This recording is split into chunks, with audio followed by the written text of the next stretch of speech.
आपका स्वागत है आपके अपने परिवार ASK स्टडी फॉर स्टूडेंट्स में। तो फ्रेंड्स, हम लोग NTPC का सुपर मैथ मैराथन क्लास चला रहे हैं। इसका आपने पार्ट 1 देख चुके होंगे अब, तो ये पार्ट 2 है। ताकि वीडियो काफी लंबी हो जाती है और हम लोग के पास सर्वर नहीं है, ताकि अपलोड करने में बहुत प्रॉब्लम्स होती है, इसलिए हमने इस जो मैराथन क्लास थी इसको 2 पार्ट में डिवाइड कर दिया। आपने फर्स्ट पार्ट में रेशियो, प्रपोर्शंस, पार्टनरशिप, एज और एक्सपेंडिचर वाले क्वेश्चंस और बाकी CI, SI और ये हमने आपको कवर करा दिए थे। इसमें हम मोस्टली पढ़ने जा रहे हैं time and work, speed and distance and mensurations. और अगर टाइम बचता है तो हम आपको थोड़ा DI से सॉल्व करेंगे, वो भी हम आपको बता देंगे। सो फ्रेंड्स, शुरू करते हैं। ये क्या है? ये पार्ट 2 है। इसके पहले पार्ट फर्स्ट हो चुका है और उसमें बहुत अच्छे से एक्सप्लेन किया गया सारे टॉपिक्स को। और ऐसा मैंने उस वीडियो को ऐसा बनाया है कि जिसने बहुत पहले भी पढ़ा हो और वो भूल गया हो तो एक फास्ट है, रिवीजन की तरह है। और बाकी हर एक टॉपिक्स की अच्छे से डिटेल्ड वीडियो एक एक पॉइंट समझाते हुए अपलोड की जाएगी। अगले महीने से मैं शुरू करने जा रहा हूँ एक एक टॉपिक पे डिटेल्ड वीडियो।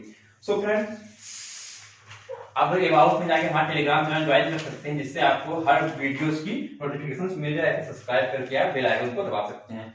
तो फ्रेंड्स, जल्दी टाइम वेस्ट नहीं करते और सीधे हम अपने टॉपिक पे आते हैं। तो हम पहले टॉपिक पढ़ने जा रहे हैं टाइम एंड वर्क। इस पे बहुत से बच्चों को कंफ्यूजन होती है और इसको लगाने के अलग अलग मेथड होते हैं, जिसकी वजह से बच्चे क्या होते हैं, उनकी जो क्वेश्चन सॉल्व करने की अप्रोच होती है वो थोड़ी सी अलग अलग होती है। क्योंकि एक ही क्वेश्चन सॉल्व करने के मैथ में ढेर सारे अप्रोच हैं और उन्हीं ढेर सारे अप्रोचों में आपने कभी इस टीचर का पढ़ा, कभी उस टीचर का पढ़ा, कभी इसका, कभी उसका। इसकी वजह से आप कंफ्यूजन हो जाते हो कि हमें कौन सी अप्रोच अपनानी है। सो फ्रेंड्स, ज्यादातर टाइम एंड वर्क को सॉल्व करने के 2 अप्रोच बहुत अच्छी होती हैं। एक होता है फर्स्ट अप्रोच जो होती है, उसमें हम जो वर्क होता है, जो वर्क है उसको हम एक यूनिट मान लेते हैं। यूनिट मतलब कि 1 मान लेते हैं, इसलिए हमारा जो काम करना है उसको हम यूनिट या 1 मान के सॉल्व करते हैं। और एक जो होता है इसमें हम वर्क को जिसने पढ़ा होगा उसको पता होगा कि कितने दिन में काम किया जाता है, उसके अनुसार उसका एलसीएम लेके जो एलसीएम आता है हम उसको क्या काउंट करते हैं, टोटल वर्क। ऐसे काउंट करते हैं इनको।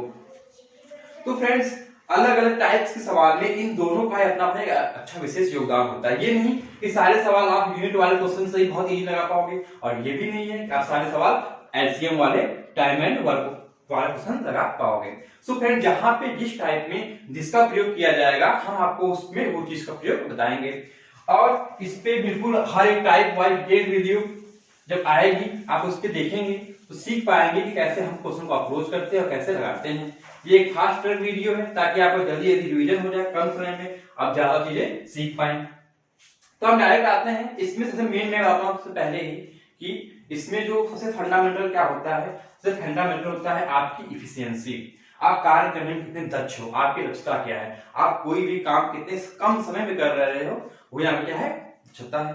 जैसे कोई A इंसान है, वो कोई काम 12 दिन में कर रहा है, और कोई B इंसान है वो उसी काम को क्या 5 दिन में कर दे रहा है।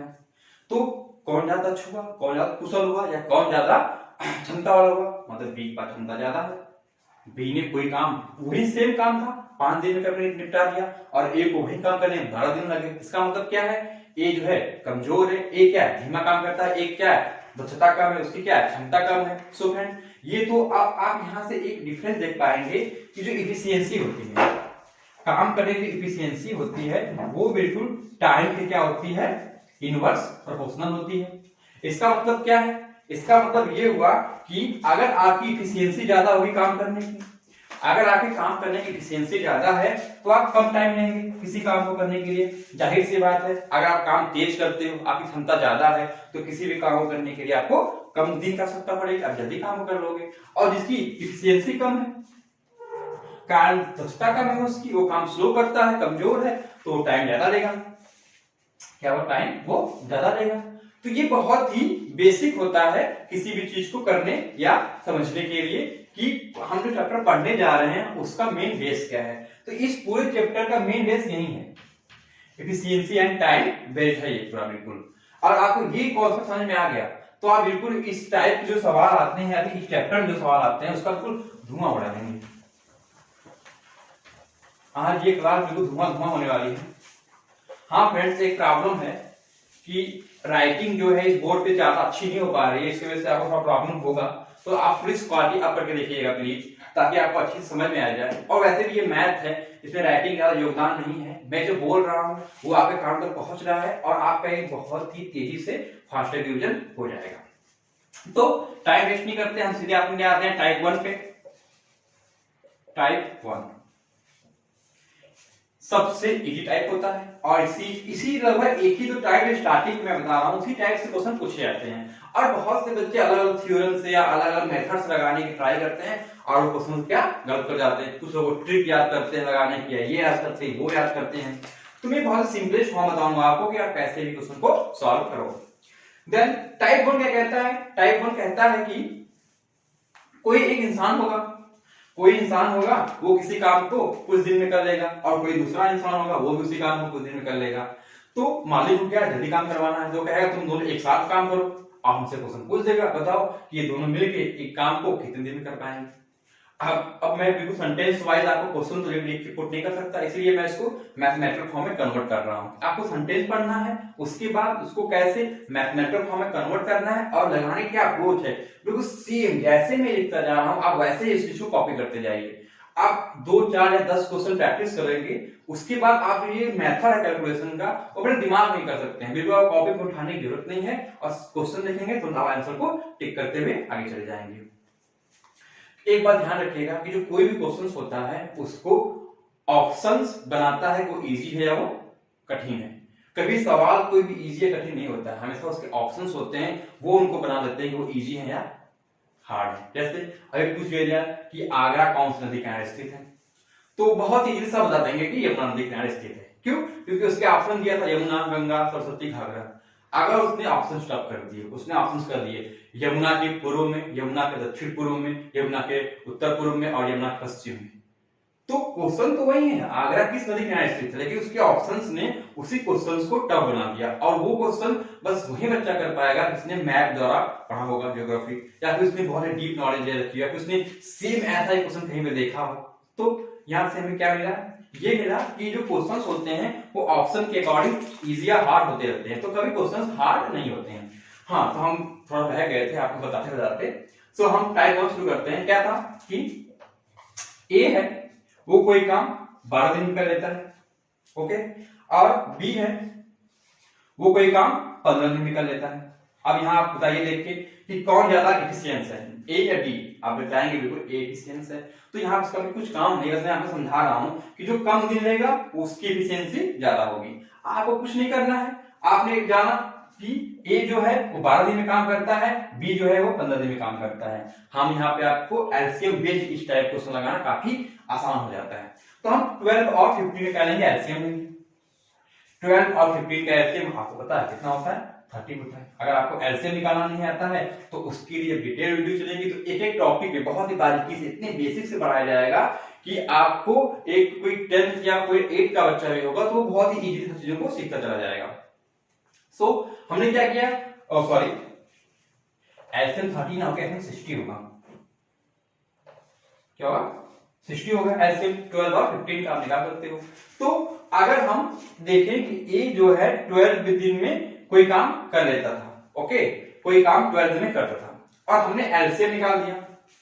एलसीएम निकाल दिया, एलसीएम क्या है? 60। हमने क्या कहा था कि हम एलसीएम को लेते हैं, इसका मतलब हमने ये निकाल दिया कि टोटल वर्क कितना है। तो टोटल वर्क कितना आ गया? 60 आ गया। और ए जो है किसी काम को 12 दिन में करता है, तो क्या ये निकाल पाओगे कि ए एक दिन में कितना काम करता है?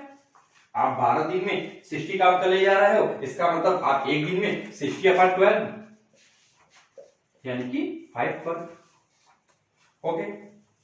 ऐसे ही अगर आप बी का देखें, बी क्या है? 15 दिन में काम कंप्लीट कर रहा है। अगर 60 दिन में टोटल वर्क है तो बी जो है एक दिन में काम करेगा 4। इसलिए आपने क्या देखा कि ए का काम एक दिन का 5 आ गया और बी का काम एक दिन का 4 आ गया। और अब क्वेश्चन क्या पूछ रहा है हमसे कि ए और बी दोनों मिल के काम करते हैं। अब आप जानते हैं जब ए और बी मिलेंगे, दोनों ए और बी मिल गए, इसका मतलब कि एक दिन में, 1 डे में कितना काम हो जाएगा? ए कर देगा 5 काम, बी कर देगा 4 काम, मतलब कि 9 काम हो जाएगा। आप यहाँ पे काम का मतलब समझ सकते हो कि इजिली कुछ भी कि टोटल वर्क था हमें 60 ब्रिक्स। 60 ब्रिक्स को उठा के एक स्थान से दूसरे स्थान तक रखना था। ए ने क्या किया, ए डेली 5 ईंट उठाता है और बी क्या है, डेली उठाता है 4 ईंट। अगर ये दोनों एक साथ काम करने लगे तो ए 5 उठा लेगा, बी 4 उठाएगा, मतलब एक दिन टोटल 9 ईंटें क्या हो जाएंगी, वहां से उठ जाएंगी। इस प्रकार टोटल ईंट कितनी है, टोटल वर्क कितना है 60, तो 60 ईंट उठाने में उसको कितने दिन लगेंगे, तो एक दिन में 9 उठा रहा है, 60 उठाने में उसको 60/9 डे लगेंगे। और ये क्या है, आंसर है, आप से कट कर लीजिए और ये कटेगा 3 से 3 जा 9 20, मतलब कि कितना आ गया आपका 20/3 क्या डे, मतलब कि इतने दिन में ए और बी में के काम आराम से कंप्लीट कर लेंगे। सो ये रहा आपका ए क्वेश्चन, और ये एक क्वेश्चन नहीं है, इसके बेस्ड जितने भी क्वेश्चन आते हैं, ए काम इतने दिन में करे, बी काम इतने दिन में, दोनों मिलकर कितने दिन में करेंगे। और यहीं पे कभी क्वेश्चन बढ़ा देता है, वो ए बी भी ना देके आपको सी भी दे देगा। क्या कहेगा वो कि ए 12 दिन में करता है, बी 15 दिन में करता है, और कोई सी आ जाएगा जो कि 20 दिन में करेगा। ये है। अब यहाँ पे हमने ए बी सी दिया है, क्वेश्चन आपको राम श्याम मोहन सीता गीता रीता कुछ भी दे सकता है, वो आपको निकालना पड़ेगा। कुछ भी दे उससे कोई मतलब नहीं, बस आपको लिखना ऐसे ही। और क्या है, ये 12 दिन कर रहा है, बी 15 दिन में और सी 20 दिन में, अलग अलग, ये दोनों अलग अलग किसी काम के दिन में कर ले रहे हैं। तो हमें सबसे पहले क्या करना है, इनका एलसीएम लेके टोटल वर्क निकालेंगे, और इनका एलसीएम लेके 60 आएगा। और क्वेश्चन आपको ऐसे नंबर्स देगा जिसका एलसीएम आप बहुत ही इजीली निकाल पाओ, ज्यादा हार्ड नंबर वो नहीं देगा आपको एलसीएम निकालने के लिए। आप जानते हैं ए जो है 12 दिन में करता है 60 काम, तो एक दिन में करेगा 5 काम। ऐसे बी 15 4 दिन में करेगा, सी 20 3 दिन में करेगा। अब ये सब आपको लिखने की जरूरत थोड़ी पड़ेगी, अगर आपने 2-4 क्वेश्चन सॉल्व कर लिया तो इसे तो अपना मन में मिल जाएगा। 12 15 20 है आएगा, ऐसे 60 आ गया तो ए का 5 आ जाएगा, बी का 4 आएगा, सी का 3 आएगा, और 5 4 9 3 12, मतलब कि पूरे 1 डे में कितना काम हो गया, 12 काम। कब, जब ए बी और सी इन तीनों ने मिलकर काम किया तो एक दिन में कितना काम हो गया, 12 काम। अब इसके अनुसार 60 काम कितने दिन में हो जाएगा, बहुत इजी, 60/12 यानी कि 5 डे।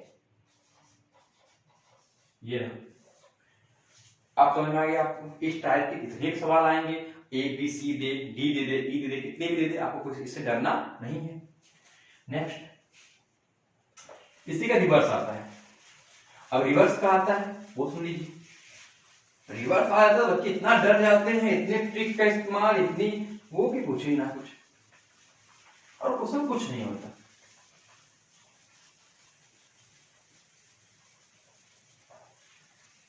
क्वेश्चन क्या कह रहा है, ये देखो कह रहा है उसने, अब टाइप 2 से लिख सकते हो आप, ठीक है, क्वेश्चन थोड़ा सा चेंज कर देगा वो।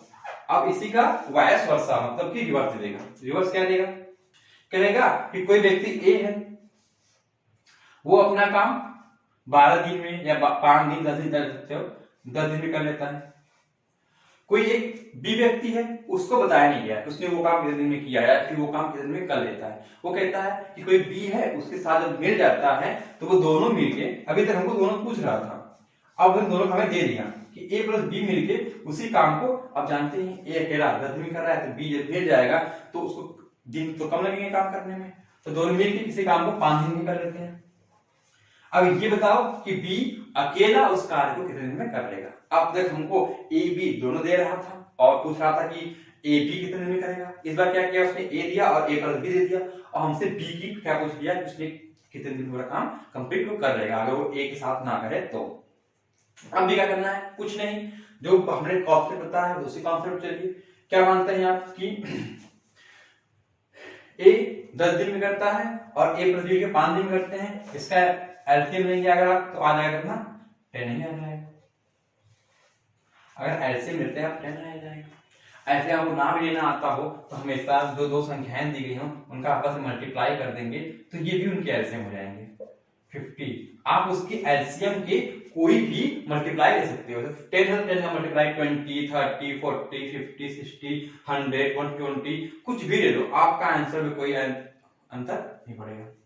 अब क्या कह रहा है इसके अनुसार बताइए, अगर जो ए है वो 10 दिन में 10 काम कर लेता है, इसका मतलब क्या है कि वो एक दिन में एक काम करता होगा। मतलब कि टोटल काम अगर 10 है तो उसमें से एक काम उसने एक दिन करता होगा। और जब ए प्लस बी मिल जाते हैं, दोनों मिल के एक दिन में 2 काम कर ले रहे हैं, क्योंकि टोटल 5 दिन में काम खत्म हो जा रहा है। टोटल काम है कितना 10, तो एक दिन में 2 काम हो जा रहा है। अब आप यहाँ पे देख के बताइए कि ए जो है एक काम करता है और ये दोनों मिलकर 2 काम करते हैं। इसका मतलब क्या हुआ कि जो ए है अपना तो एक काम यहां से करेगा ही, प्लस बी का काम भी है। आप जानते हैं कि ये दोनों मिलकर 2 काम कर रहे हैं, इसका मतलब बी कितना काम कर रहा होगा, बी भी एक काम कर रहा होगा। आ गया कि बी कितना काम कर रहा है, एक काम कर रहा है। इसके अनुसार क्या हो जाएगा कि अगर जो बी है वो एक दिन में एक काम करता है और टोटल काम है 10, तो कितने दिन लग जाएगा उसको 10 काम करने में, इजीली 10 डे। कोई बोल सकता है आप एक दिन में एक ईटा उठाते हो तो 10 ईट उठाने में आपको 10 दिन लगेगा। बहुत इजी सवाल था। क्या इसमें कुछ चेंजेस आए, क्या इस टाइप क्वेश्चन लगाने में कोई प्रॉब्लम था आपको, कुछ नहीं। क्या कुछ अलग टाइप था, नहीं वही टाइप था। सो इस टाइप की आपको कुछ भी यहाँ पे जो डेटा होगा वो बस आपको चेंज कर देगा इसमें। तो आपको डेटा चेंज करना थोड़ी, अगर आपको मेन फैक्ट पता है और मेन बेसिक्स रूल्स पता है जिसपे सवाल क्वेश्चन पूछे जा रहे हैं, तो आपको डेटा चेंज करे या ना करे उससे कोई मतलब नहीं पड़ने वाला। अब नेक्स्ट टाइप करते हैं टाइप 3। ये क्या होता है टाइप 3? ये दो लोगों को आपस में जोड़ के देता है। क्या करता है, इस टाइप के सवाल पूछते हैं, हमेशा कहेगा कि राम, श्याम, मोहन ऐसे करके 3-4 लोग हैं, उनको काम करना है। तो क्या राम और श्याम किसी काम को इतने दिन कर देते हैं, श्याम और मोहन किसी काम को इतने दिन कर देते हैं, और मोहन और रवि किसी काम को इतने दिन कर देते हैं। तो ये बताइए कि राम, श्याम, मोहन और रवि इन चारों मिलके इस काम को कितने दिन में कर देंगे। इस टाइप के क्वेश्चंस। ये तो सेंटेंस बेस्ड हो गया। हम इसको अपने मैथमेटिकल रूप में कैसे लिखेंगे तो वो देखिए। जैसे हमेशा हम ए प्लस बी ही लेते हैं कि मोहन से होना लिखने में टाइम लगेगा। तो कह रहा है कि ए प्लस बी किसी काम को मिलके 12 दिन में कर दे रहे हैं। ओके, नेक्स्ट कहेगा आपसे कि बी प्लस सी किसी काम को मिलके 15 दिन में कर दे रहे हैं।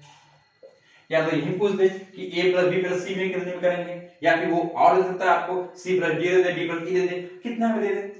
आपको अगर मेन फैक्ट पता है, बेस पता है कैसे सवाल लगाना है, तो आपको कितने भी नंबर ऑफ डेटा दे दे आपको प्रॉब्लम नहीं होने वाली। हम हमेशा तो क्या करेंगे, ए प्लस बी में 12 दिन में काम खत्म करता है, बी प्लस में 15 दिन में काम खत्म कर लेता है। हम क्या निकाल देंगे, टोटल वर्क। 12 और 15 का एलसीएम 60 आ गया। हम आप कहेंगे हम साहब बाबा सेम डेटा ले रहे हैं, ये इसलिए लिया जा रहा है कि आपको आसानी समझाने में आसानी हो। आप कोई भी क्वेश्चन देखोगे तो उसमें वही डेटा दिया जाएगा जिसका ऐसे बहुत इजीली करता हूं। जब आपको डिटेल वीडियो पढ़ाएंगे तो उसमें क्वेश्चन का एनालिसिस करेंगे तो आप देखेंगे कि क्वेश्चन इतने इजी पूछे जाते हैं कि उसके लिए कोई बहुत ज्यादा एफर्ट करने की जरूरत नहीं है। आपको बेसिक्स पता होनी चाहिए, उसके बाद क्वेश्चन बहुत इजी से रखते हैं और उसके ऊपर ज्यादा महारत हमें टीचर नहीं बनना है उसके बारे में। तो हमें बस उतना ही पढ़ना होता है कि हम आराम से कम समय में उस क्वेश्चन को सॉल्व कर जाएं। यहां तक क्या निकालेंगे कि a प्लस बी का एक दिन काम कितना है, एक दिन काम हो गया 5, और b प्लस सी का एक दिन काम कितना है, ये हो गया 4। अब हमने यहां पर ये निकाल लिया है कि a प्लस बी दोनों मिलके एक दिन में कितना काम करते हैं और b प्लस सी दोनों मिलके एक दिन में कितना काम करते हैं, ये हो गया। अगर हम इन दोनों को जोड़ दें, 5 4 9 कर दें, 9 कर दें तो 9 क्या हो जाएगा, 9 ये हो जाएगा कि एक दिन में, वन डे में किसने काम किया है, a प्लस बी ने काम किया है 5 प्लस b प्लस सी ने काम किया है, a प्लस सी ने काम किया है। ओके, अब यहां से क्या देख रहे हो आप, यहां से आप देख रहे हो कि b 2 बार है, b 2 बार है और a एक बार है। ओ, इस टाइप के क्वेश्चंस में जब भी आपको देगा तो वो तीसरा भी देगा, a और c का भी दे देगा मिला के कि a प्लस सी किसी कार्य को 20 दिन में करते हैं। क्योंकि उसको क्वेश्चन ऐसा बनाना ही है, उसको क्वेश्चन ऐसा बनाना है कि ये 3 आ जाएगा तो 12 हो जाएगा यहाँ पे, क्योंकि टाइप फिक्स है आपको। वो आपको क्वेश्चन ऐसा ही बना के देगा कि आप इजीली सॉल्व उसे कर ले जाओ। क्या करेगा, a प्लस बी 12 दिन करते हैं, b प्लस सी इतने दिन करता है और a प्लस सी कितना इतना दिन में करता है। तो ये बताओ कि तीनों जब मिल जाए a प्लस बी प्लस सी तो उस काम को कितने दिन में करेंगे, यही क्वेश्चन से वो पूछेगा। सो हमने निकाल लिया कि 12 दिन तो काम हो रहा है वन डे में 12 काम तो हो रहा है, लेकिन उस काम को कर कौन रहा है, देखो a प्लस बी कर रहा है, a प्लस बी कर रहा है, b प्लस सी कर रहा है, b प्लस सी कर रहा है, तो और कौन कर रहा है, a प्लस सी। इसका मतलब क्या हो गया, एक दिन में जो 12 काम हो रहा है उसमें 2 बार a काम कर रहा है, 2 बार b काम कर रहा है और 2 बार c काम कर रहा है। इसका मतलब क्या होगा, हम यहाँ 2 कॉमन ले ले तो आप देखेंगे a plus B plus C equal to कितना 12 है, और यहाँ से a plus B plus C equal to 6। क्या यहाँ दिख रहा है कैमरे में? तो ठीक है, यहाँ ये क्या आ गया हमारा क्वेश्चन ये बता दिया इसने कि जो a है b है c है ये तीनों एक दिन में 6 काम क्या करेंगे, कंप्लीट कर लेंगे, जब क्या एक साथ काम करेंगे। ये 12 क्या आया था, ये 12 तब आया था जब ये सब 2-2 बार काम करते हैं, एक ही दिन में 2-2 बार काम करते हैं। तो हमने यहाँ से 2 का अगर डिवाइड कर दिया 6 काम, इसका मतलब क्या है, ये तीनों जब आपस में मिल जाएंगे तो एक दिन में 6 काम कर लेंगे। और जब हमने ये निकाल लिया कि ये तीनों मिलके एक दिन में 6 काम कर लेंगे, तो हमको पता है टोटल काम 60 है, तो ये आराम से 10 डे में पूरा काम खत्म कर लेंगे तीनों मिलके, 10 डे खत्म कर लेंगे। अब इसी का अलग टाइप बता देगा, वो क्या कर देगा कि a प्लस बी दे देगा, b प्लस सी देगा और a प्लस सी नहीं देगा, वो कुछ और दे देगा और इन तीनों का दे देगा।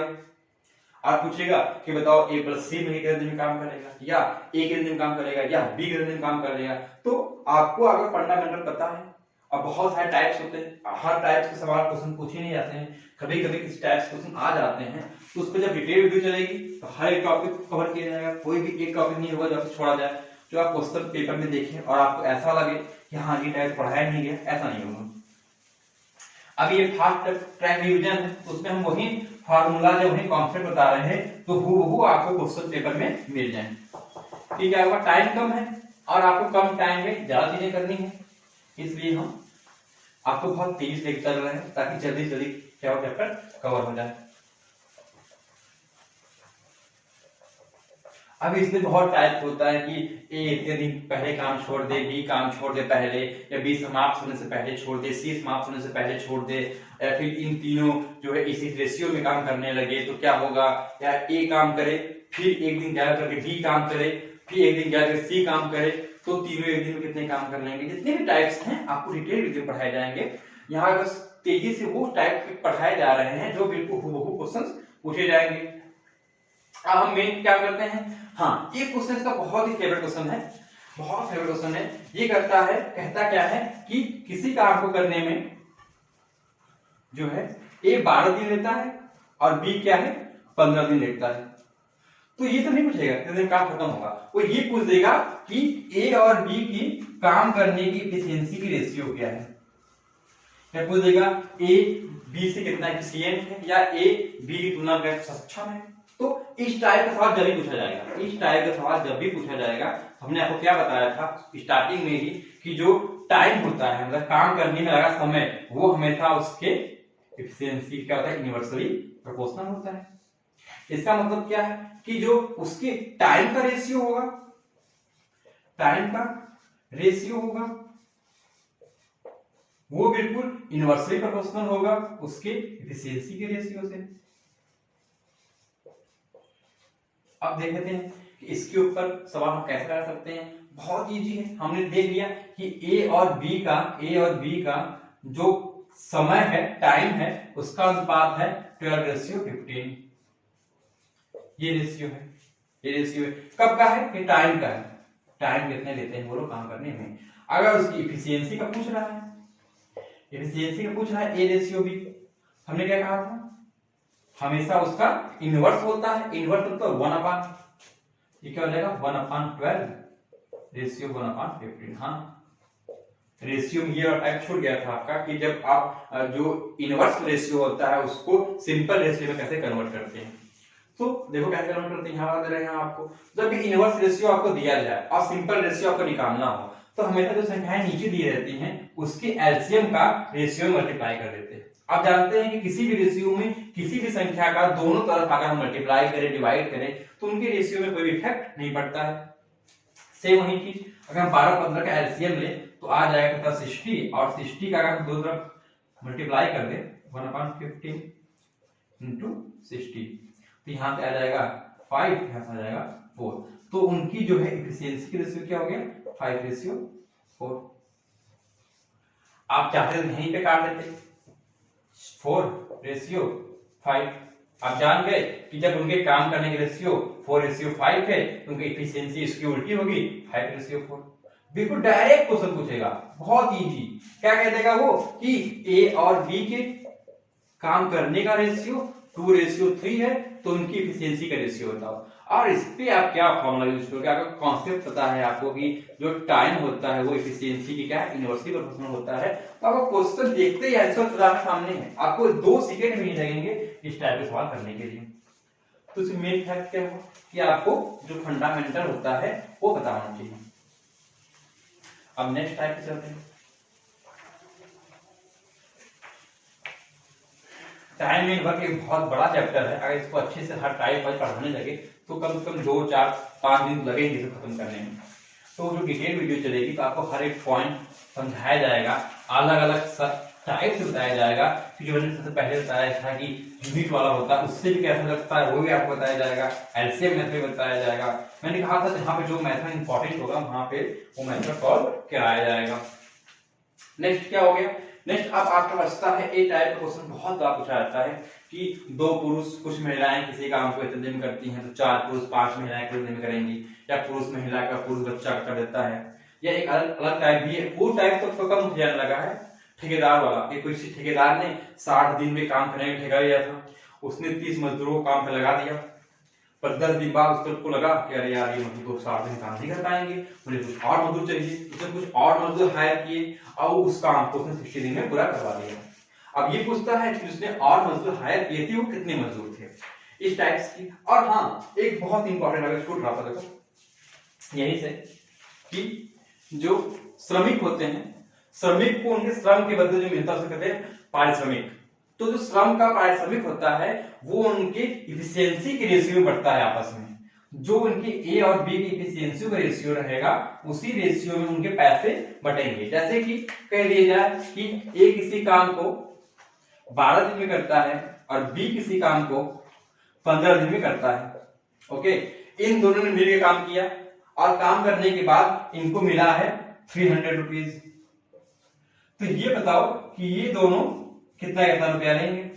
आप जानते हो कि ए 12 दिन में कर सकता है काम, बी 15 दिन कर सकता है। इसका मतलब ए काम तेज करता होगा और बी काम स्लो करता होगा। अगर ये दोनों मिलकर काम करेंगे तो ए थोड़ा ज्यादा काम करेगा बी से, इसका मतलब उसने ज्यादा मेहनत की है, ज्यादा काम किया है, तो उसको पैसा भी क्या ज्यादा मिलना चाहिए। तो हमने क्या बताया, हमेशा पारिश्रमिक किसके रेशियो में मिलता है, उसके काम करने के एफिशिएंसी के रेशियो में, या एक टाइप और बनता है उनकी किए गए कार्य के रेशियो में। मतलब कि ए ने कितना काम किया, जैसे 10 काम है, 10 काम है तो 10 काम में से ए ने कितना काम किया, ए ने 6 काम किया और बी ने 4 काम किया, तो उनकी भी जो पैसा बटेगा वो 6 से 4 में बटेगा, क्योंकि जो ज्यादा काम करेगा उसको ज्यादा पैसे मिलने चाहिए। तो स्वाभाविक सी बात है। तो हमने क्या सीखा, हमने ये सीखा कि जो पारिश्रमिक मिलता है वो उनके इफिशियंसी के रेशियो में मिलता है और काम जो कार्य किया गया है उसमें जो रेशियो है उसमें मिलता है। तो इसमें क्या है, 12 दिन में काम किया, 15 दिन में काम किया। अगर इसके हमने टाइम का रेशियो हम निकाल लेते हैं, कितना आ रहा है 12:15। इसका मतलब क्या है 4:5। जब टाइम का रेशियो 4:5 है तो इनकी इफिशियंसी का रेशियो आ जाएगा 5:4। अगर इफिशियंसी रेशियो 5:4 क्या बता रहा है कि जो उसका पारिश्रमिक मिला है वो इन दोनों में 5 और 4 में बटेगा।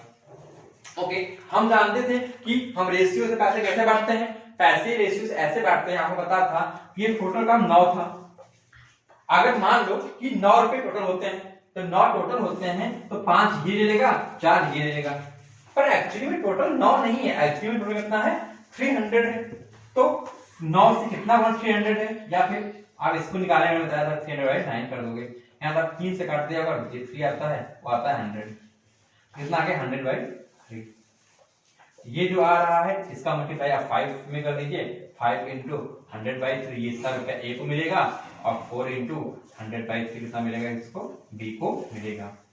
तो ये इस टाइप का आपका कवर होता है क्वेश्चन, एफिशिएंसी वाला और पारिश्रमिक वाला।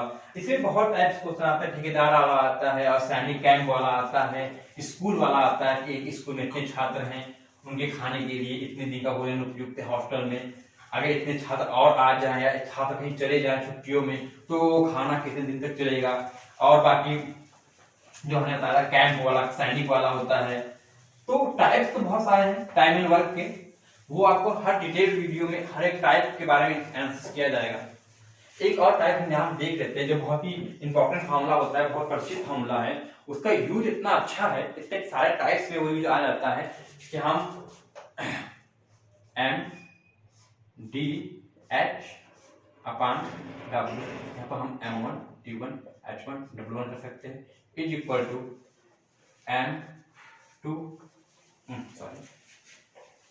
D2 H2 upon W2। ये जो फॉर्मूला है, ये फॉर्मूला आपको जब सवाल आपका टाइम एंड वर्क में एक वाक्य बेस्ड आता है, उसमें दो वाक्य होते हैं, दो वाक्य में क्या कहलाता है, यहाँ सबसे पहले हम जान लेते हैं इसका मतलब क्या है। एम का मतलब होता है मैन, डे का मतलब डे, एच का मतलब आर, कि कितने आदमी कितने दिन में कितने घंटे काम करके कितना कार्य कर लेते हैं, इसका मतलब क्या है, वर्क, कार्य। तो मान लो 5 आदमी 5 दिन में 5 घंटे काम करके 5 काम कर ले रहे हैं, ये उसका एक वाक्य हो जाएगा। नेक्स्ट सेंटेंस क्या होगा, इसमें से कोई भी एक चीज क्या करेगा, वो कर देगा तुम्हारा हिडन, कर देगा कितने आदमी इतने घंटे में इतने हावर्स काम करके कितना कार्य कर लेंगे। तो इसमें से जो 1 2 3 4 वैल्यूज हैं, इसमें से कोई भी एक वैल्यू क्या करेगा, वो आपको नहीं देगा, बाकी ये 3 वैल्यू आपको दे देगा, आपको ये वैल्यू निकालनी पड़ेगी। तो आप सीधे फॉर्मूले में पुट कीजिए उनकी वैल्यूज को, W का मल्टीप्लाई इस तरफ होगा, इन दोनों का यहाँ डिवाइड हो जाएगा, इस तरफ आ जाएंगे, W आ रहा है, आराम से आपको M2 की वैल्यू निकल जाएगी, D2 पूछे इन दोनों का क्या हो जाएगा, डिवाइड हो जाएगा, ऐसे हो जाएगा, मल्टीप्लाई हो जाएगा। आराम से आप सेंटेंस पढ़ेंगे, उसके बाद आराम से आपको इस टाइप से सवाल इजीली लग जाएंगे। और इसमें जो है, इस जो फॉर्मूले पे इतने सारे टाइप्स आते हैं, कभी जो वर्क है वो अगर सेम हो गया, जो वर्क सेम है तो W को का ही नहीं, इसको हटा दो, सीधे MDH बराबर MDH, इसको हम याद करते हैं MDH फॉर्मूला। और इसी के ऊपर इतनी सारी ट्रिक्स बनी हुई है यूट्यूब पे, MDH फॉर्मूला आप देख लोगे तो क्या बता दिया, रामबाण बता दिया, ऐसा बता दिया कि पूछो ही ना। हाँ, वो एक फॉर्मूले से हम 5 से 10 टाइप्स के सवाल बताएंगे। हाँ तो फ्रेंड्स, हमने क्या तक पढ़ लिया था, हाँ हम लोग एनडीएच का फॉर्मूला देख चुके थे, एमडीएच वाला फॉर्मूला। सो अब इसके बाद 2-3 टाइप्स और आते हैं, जैसे कि जो पुरुष और महिलाओं पे बेस्ड क्वेश्चन होते हैं, या पुरुष महिलाएं चिल्ड्रेन पे बेस्ड क्वेश्चन होते हैं, तो उसके बारे में हम थोड़ा देख लेते हैं। उसकी जो डिटेल स्टडी रहेगी हम लोग अपने टॉपिक वाले क्वेश्चन में करेंगे, जब हम एक टॉपिक से पढ़ाएंगे, एक टॉपिक लेके, तो उसमें अच्छे से हर एक टॉपिक को डिस्प्लेन किया जाएगा। तो हाँ, हम थोड़ा सा आइडिया ले लेते हैं कैसे जो पुरुष और महिलाएं वाले क्वेश्चन होते हैं सॉल्व करे जाते हैं। जैसे कि उसमें 2 टाइप्स क्वेश्चन बनते हैं, first type and second type. एक में आपको देगा कि मान लीजिए 5 आदमी या 3 महिलाएं, या ऑप्शन में उसमें देगा, मतलब कि उसमें या देगा सेंटेंस में आपको 5 पुरुष या 4 महिलाएं किसी कार्य को 5 दिन में कर लेती हैं, तो 3 पुरुष या फिर 4 महिलाएं उसी कार्य को कितने दिन करेंगे, ये आपको सेंटेंस को देगा। क्या देगा, देखिए कह रहा है, मैं इसको मैथमेटिकल फॉर्म में लिख रहा हूं कि 5 मैन और 3 women done A work in 15 days. ये आपको क्या देगा, फर्स्ट देगा सेंटेंस। दैट पूछेगा आपसे कि 2 मेन एंड 3 वुमेन या 3 दे 5 दे, कुछ भी दे, जो भी दे, कि वो उसी कार्य को कितने दिन में पूरा कर लेंगे, ये क्वेश्चन देगा आपको। तो आप पहले वाले से क्या चीजें निकालेंगे, ये देखिए। आपने क्या देखा कि 5 मैन है, मतलब जितना काम 5 आदमी कर रहे हैं, यहाँ पे और दिया है, इसका मतलब कि 5 आदमी भी 15 दिन में काम अपना कर ले रहे हैं, और 3 वुमेन भी अगर अलग से काम करें तो 15 दिन में ही अपना काम वो करेंगी। इसका मतलब क्या है, 5 आदमी बराबर हो गया किसके, 3 वुमेन के। पता नहीं क्या ये अलग सा होता है कि हमेशा किताबों में जो वुमेन्स की क्षमता होती है वो हमेशा मैन से कम ही दी जाती है, पर यहाँ मैंने उल्टा दिया है। यहाँ मैंने ये दिखाया है कि 5 आदमी मिलकर जितना काम करेंगे उतना ही काम 3 महिलाएं आराम से कर लेंगी। थोड़ा हट के सोचो किताबों से। तो इसका मतलब क्या हो गया कि 5 आदमी जो है 3 महिलाओं के बराबर है। इसका मतलब कि जो वो एक आदमी है या फिर एक औरत हम निकाल देते हैं 3/5 क्या वुमेन, यहाँ पे एक वुमेन या निकाल देते हैं हम लोग, एक वुमेन जो होगा एक वुमेन हो जाएगा, यहाँ पे एक वुमेन यहाँ पे मेन होगा, मैन कितना हो जाएगा 5/3 मैन, मतलब कि एक वुमेन होगा 5/3 मेन बराबर हो जाएगा। यहां से हम लोग क्या करेंगे, हम अगर एक महिला का हम लोग हमेशा मैन और वुमेन में क्या अनुपात है, मतलब क्या इन्हें संबंध है वो निकाल लेंगे यहाँ से। ओके, हमने ये निकाल लिया कि एक मैन और एक वुमेन में क्या संबंध है।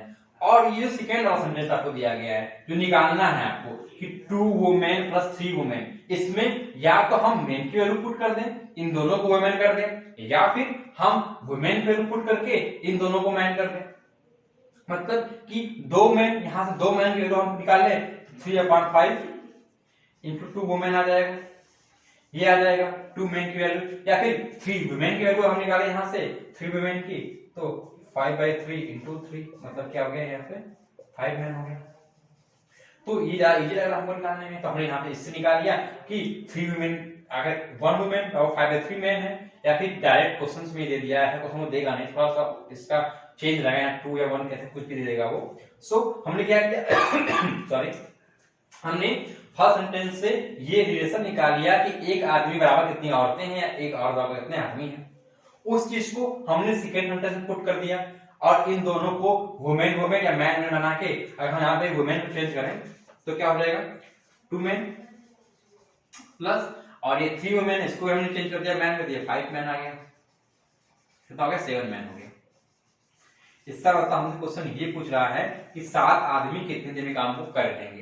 ओके, सेकेंड सेंटेंस हमने ये निकाल दिया। और फर्स्ट सेंटेंस में अगर हम और देखें तो ये क्या कह रहा है कि 5 आदमी किसी कार्य को 15 डेज में कर ले रहे हैं और 3 वुमेन भी 15 डेज में कर ले रही हैं। तो हमने अगर यहाँ पे मैन वाला निकाला है तो हम मैन वाला सेंटेंस लेंगे, क्या लेंगे कि हमारा क्वेश्चन क्या बन गया, हमारा क्वेश्चन ये बन गया कि जो 5 मैन है वो किसी काम को 15 डेज में कर ले जा रहे हैं, उसके अनुसार हमारे पास 7 मैन आ गया, 7 मैन उसी कार्य को कितने दिन में करेंगे। Sentence based to sentence 5 man 15 days 7 man how many days. तो कार्य तो सेम, कार्य तो उसने कुछ कहा नहीं कि कार्य 2 गुना कर दो या 3 गुना कर दो या आधा कर दो, कार्य सेम है। हम एमडीएस कॉमन निकालेंगे, एमडीएस में क्या मैन दिया है तो 5 मैन इनटू डे नहीं दिया है, आवर्स नहीं दिया है, नहीं डे दिया है 15 डे में तो 5 इंटू 15। ओके, आवर्स नहीं दिया है, वर्क सेम है तो वर्क का कोई काम ही नहीं है नीचे, यहाँ पे इक्वल टू हो जाएगा 7 में इंटू डे में नहीं पता, हम एक्स मान लेते हैं। यहाँ से एक्स वैल्यू क्या आ जाएगी 5 इंटू 15/7। सो यहां से हमने फंडामेंटल ले लिया कि मैन और वुमेन वाले क्वेश्चन कैसे करेंगे। फिर से समझते हैं एक बार और दोबारा, क्योंकि इस टाइप के क्वेश्चन बहुत ही कंफ्यूजिंग होते हैं और बच्चे बहुत जल्दी कर नहीं पाते हैं इसको। ठंडी का मौसम आ गया, कोहेसिव फोर्स लग रहा है, इससे व्हाइट बोर्ड से मार्कर को मिटाने में काफी दिक्कत हो रही है।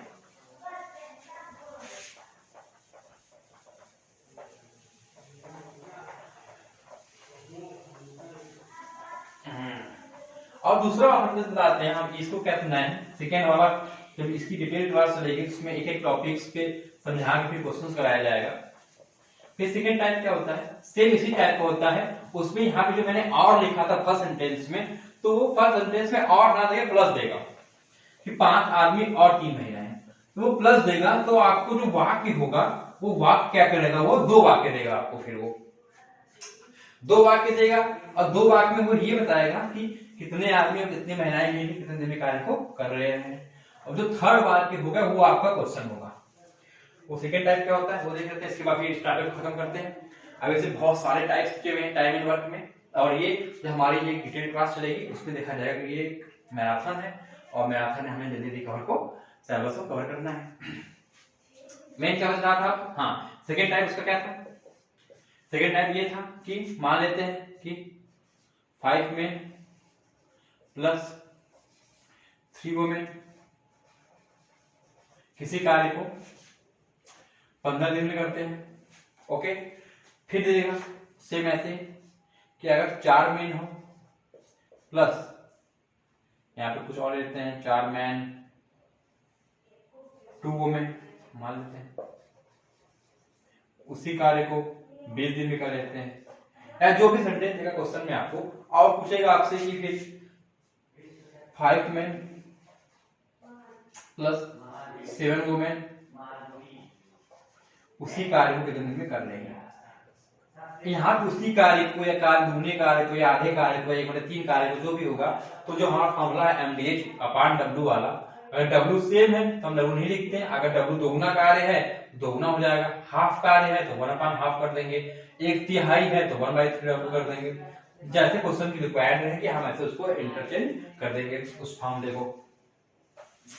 सो अब यहाँ से क्या, हमें यहाँ से इन दोनों से एक सेंटेंस बनाना है, और क्या करना है, एक सेंटेंस बनाना है, प्लस मैन और वुमेन में क्या है, संबंध स्थापित करना है कि एक आदमी कितने औरत के बराबर है, मेनली इसमें यही करना है। और वो जो एक आदमी कितने औरत के बराबर है या एक औरत कितने आदमियों के बराबर, कितने उसकी क्षमताओं का अगर हम अनुपात निकालें, या कि एक आदमी की क्षमता एक आदमी की क्षमता कितने बराबर है वो हम निकाल लेते हैं, और यहाँ पे हम पुट कर देंगे या तो आदमी की वैल्यू या वुमेन की वैल्यू, यहाँ पे मैन वुमेन चाइल्ड या फिर कुछ भी सकता है अकॉर्डिंग टू क्वेश्चन, तो हम यहाँ पे पुट कर देंगे उसकी वैल्यू को, तो हम दो सेंटेंस प्राप्त कर लेंगे जो सेम कहेगा कि इतने आदमी 15 आदमी इतने दिन काम करते हैं, तो इतने आदमी इतने दिन कार्य करेंगे।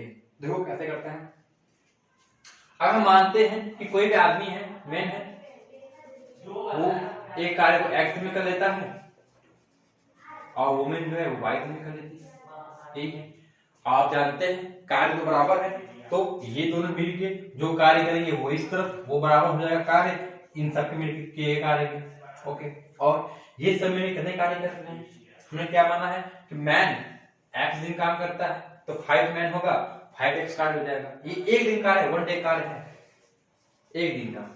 एक दिन में एक आदमी x कार्य करता है और एक महिला y कार्य करती है, तो एक दिन में 5 आदमी 5x कार्य कर लेगा, यहां लाते हैं इक्वेशन, 5x कार्य कर लेगा प्लस 3 वुमेन 3y कार्य करेगी।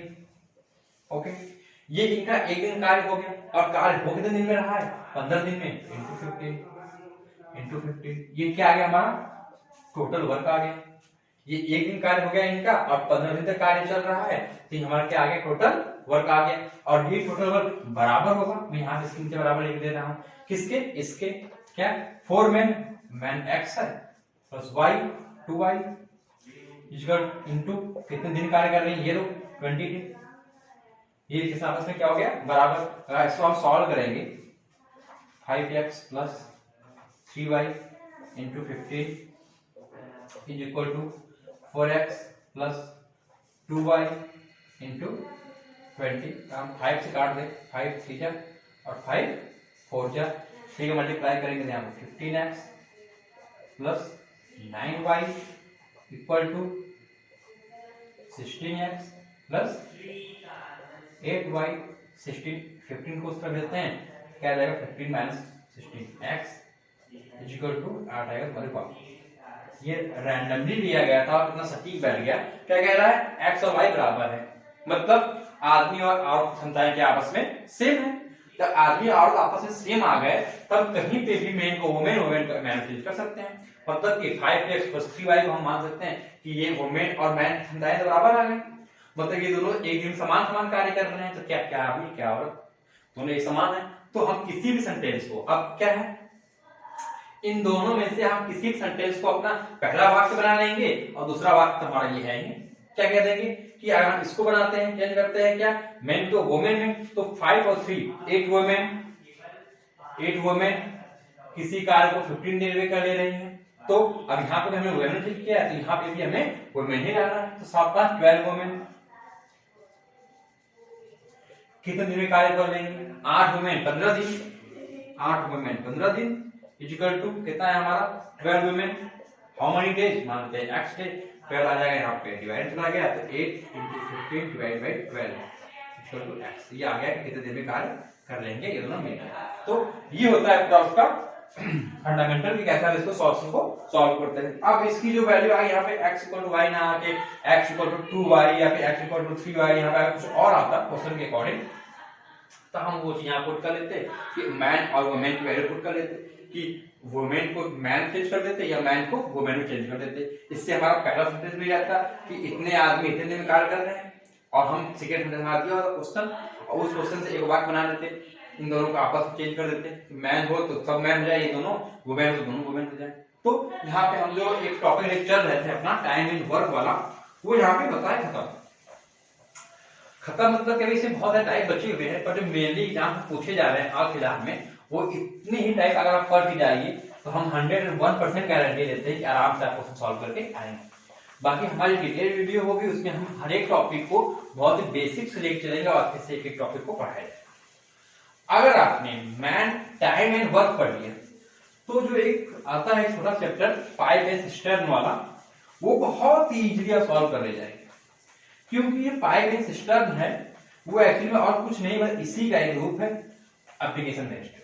तो वहां पे बस हमें जो एक आदमी था, बी आदमी था, मिलके दिल्ली में काम कर रहे थे, उसी चीज को इंटरचेंज कर देती है नल ए नल बी, पानी भरते हैं पानी निकालते हैं, तो वही सेम चीज है। तो हम एक बार इसको भी डिस्कस कर ही लेते हैं। क्या है नेक्स्ट टॉपिक हमारा पाइप फ्रॉम मार्कर, पक्का चल रहा है मार्केटिंग कर रहे हैं। क्या है पाइप एंड सिस्टम,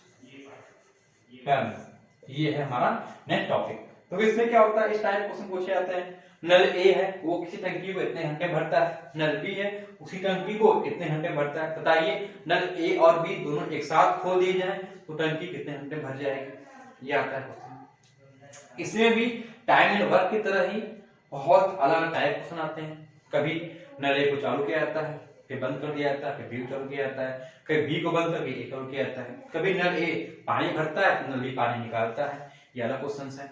कभी क्या करता है नल ए इतने घंटे में इतना भाग भरता है तो पूरा पानी कितने घंटे में भर देगा। तो इसमें बहुत अलग टाइप के क्वेश्चन आते हैं। जब डिटेल वीडियो होगी तो हर एक टाइप के बारे में आपको बहुत अच्छे से बताया जाएगा। यहाँ पे कुछ इसके बेसिक्स जो होते हैं वो बता दिए जाते हैं। इसके बेसिक्स बिल्कुल सेम टू सेम जैसा आपने पढ़ा टाइम एंड वर्क था उसी की तरह ही है बिल्कुल। देख लेते हैं, मानते हैं नल ए है कोई, तो नल ए है वो पानी को 12 घंटे भर दे रहा है, 12 घंटे भर दे रहा है, और नल बी है वो पानी को 15 आवर में भर दे रहा है। अब ये पूछेंगे क्या है, दोनों पानी को क्या कर रहे हैं, भर रहे हैं।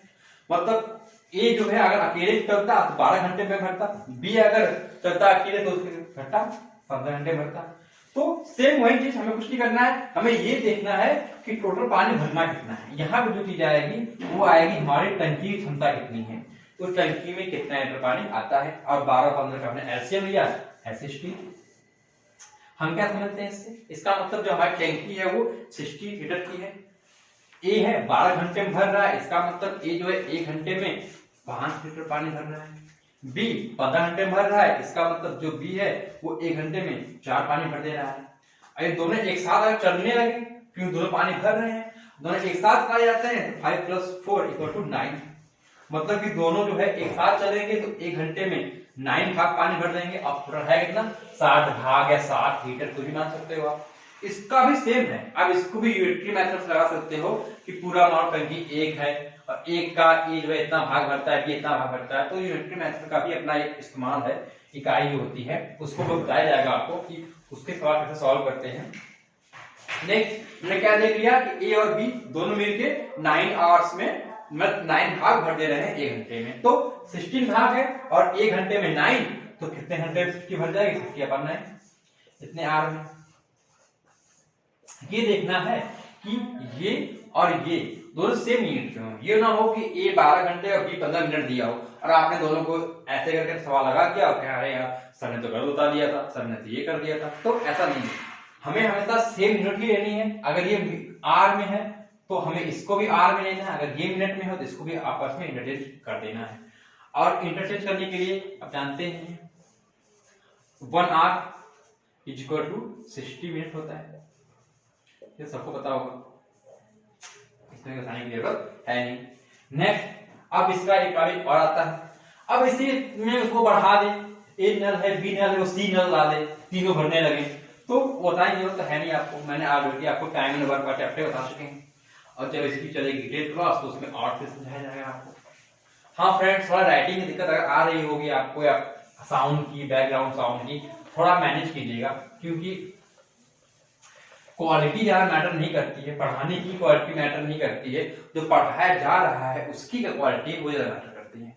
कि आपकी जो वीडियो की क्वालिटी वो मैटर नहीं कर रहा है कि आप व्हाइट बोर्ड पढ़ा रहे हो कि स्मार्ट बोर्ड पर पढ़ा रहे हो, इंक पेन का इस्तेमाल कर रहे हो या मैग्नेटिक पेन का इस्तेमाल कर रहे हो, कैसे आप बोल रहे हो, कैसा कैमरा है, कैसे साउंड है, कैसी वॉइस है, ये सब एक तरह से काम को टालने का है। अरे यार अच्छी वॉइस मैंने वीडियो पे देखनी पड़ेगी, तो ये आपका क्या क्या आपने उस कार्य को किसी एक बहाने से टाल दिया, आपने पढ़ाई से अपना मन चुरा लिया। अगर आपको पढ़ने में सच में लगन है, आप सच में चाहते हो पढ़ना, तो लोग अपने घर से 15-15, 20-20 किलोमीटर दूर लैंप से, तेल वाले लैंप से, किसी भी तरीके से पढ़ते थे, वो बहाने नहीं बनाते थे।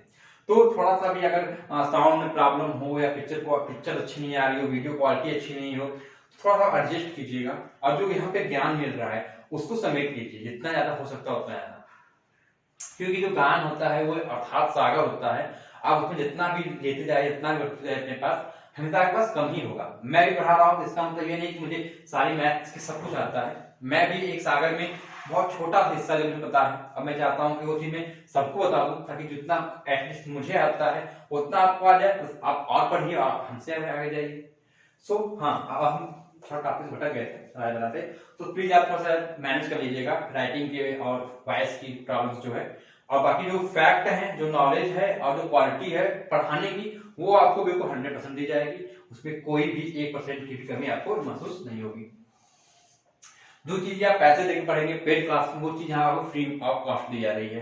तो लोग ज्यादा सोचते हैं जो पैसे में पढ़ाई जा रही हो वो ज्यादा अच्छी होगी, ऐसा कुछ नहीं है। आप पैसे में मैथ को 2+2 4 ही करोगे, आप फ्री में पढ़ोगे तभी 2+2 4 ही करोगे।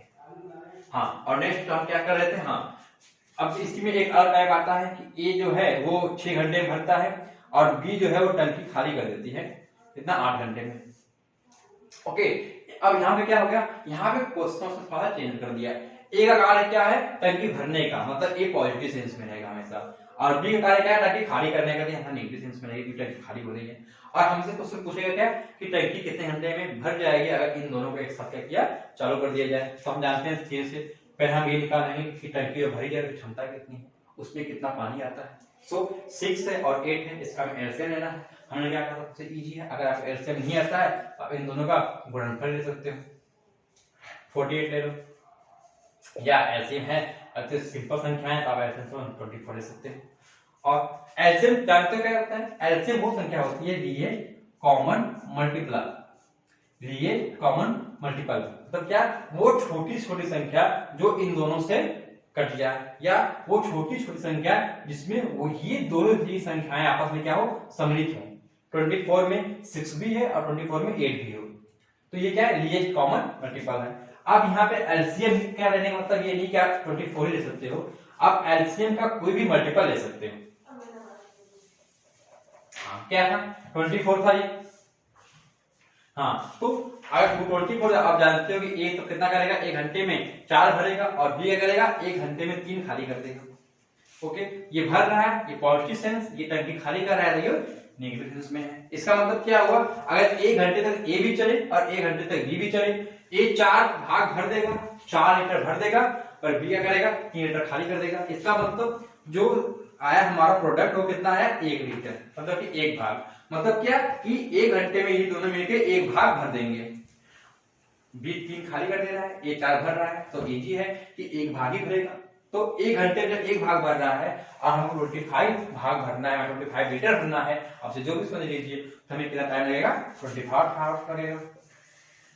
क्यों, क्योंकि जब 1 भाग भरने में हमको 1 आवर टाइम लग रहा था, और 24 आवर्स में पूरी टंकी भर जाएगी, पी चालू रहे तभी। सो ये होंगे इसके मेन टाइप पूछे जाते हैं इजी बेसिस लेवल पे, वो ये हो गए। ऑर्डिनेंस में बहुत सारे टाइप होते हैं। आप कभी कभी कितने समय के लिए टंकी को बंद कर दिया जाए और फिर चालू कर दिया जाए, कितने घंटे में भर जाएगा, ये सब डिटेल क्लास चलेगी तो उसमें बताया जाएगा अच्छे से एक टॉपिक को। इसके बाद एक बहुत छोटा टॉपिक को ले लेते हैं, क्या, स्पीड, टाइम एंड डिस्टेंस। देख लेते हैं क्या है स्पीड, टाइम और डिस्टेंस। डिस्टेंस DIS लिख लेते हैं। सो बचपन से पढ़ते आ रहे हैं, इसका फॉर्मूला क्या होता है, दूरी बराबर, हिंदी में दे रहा हूं, इंग्लिश में दे रहा हूं, दूरी बराबर क्या होता है, समय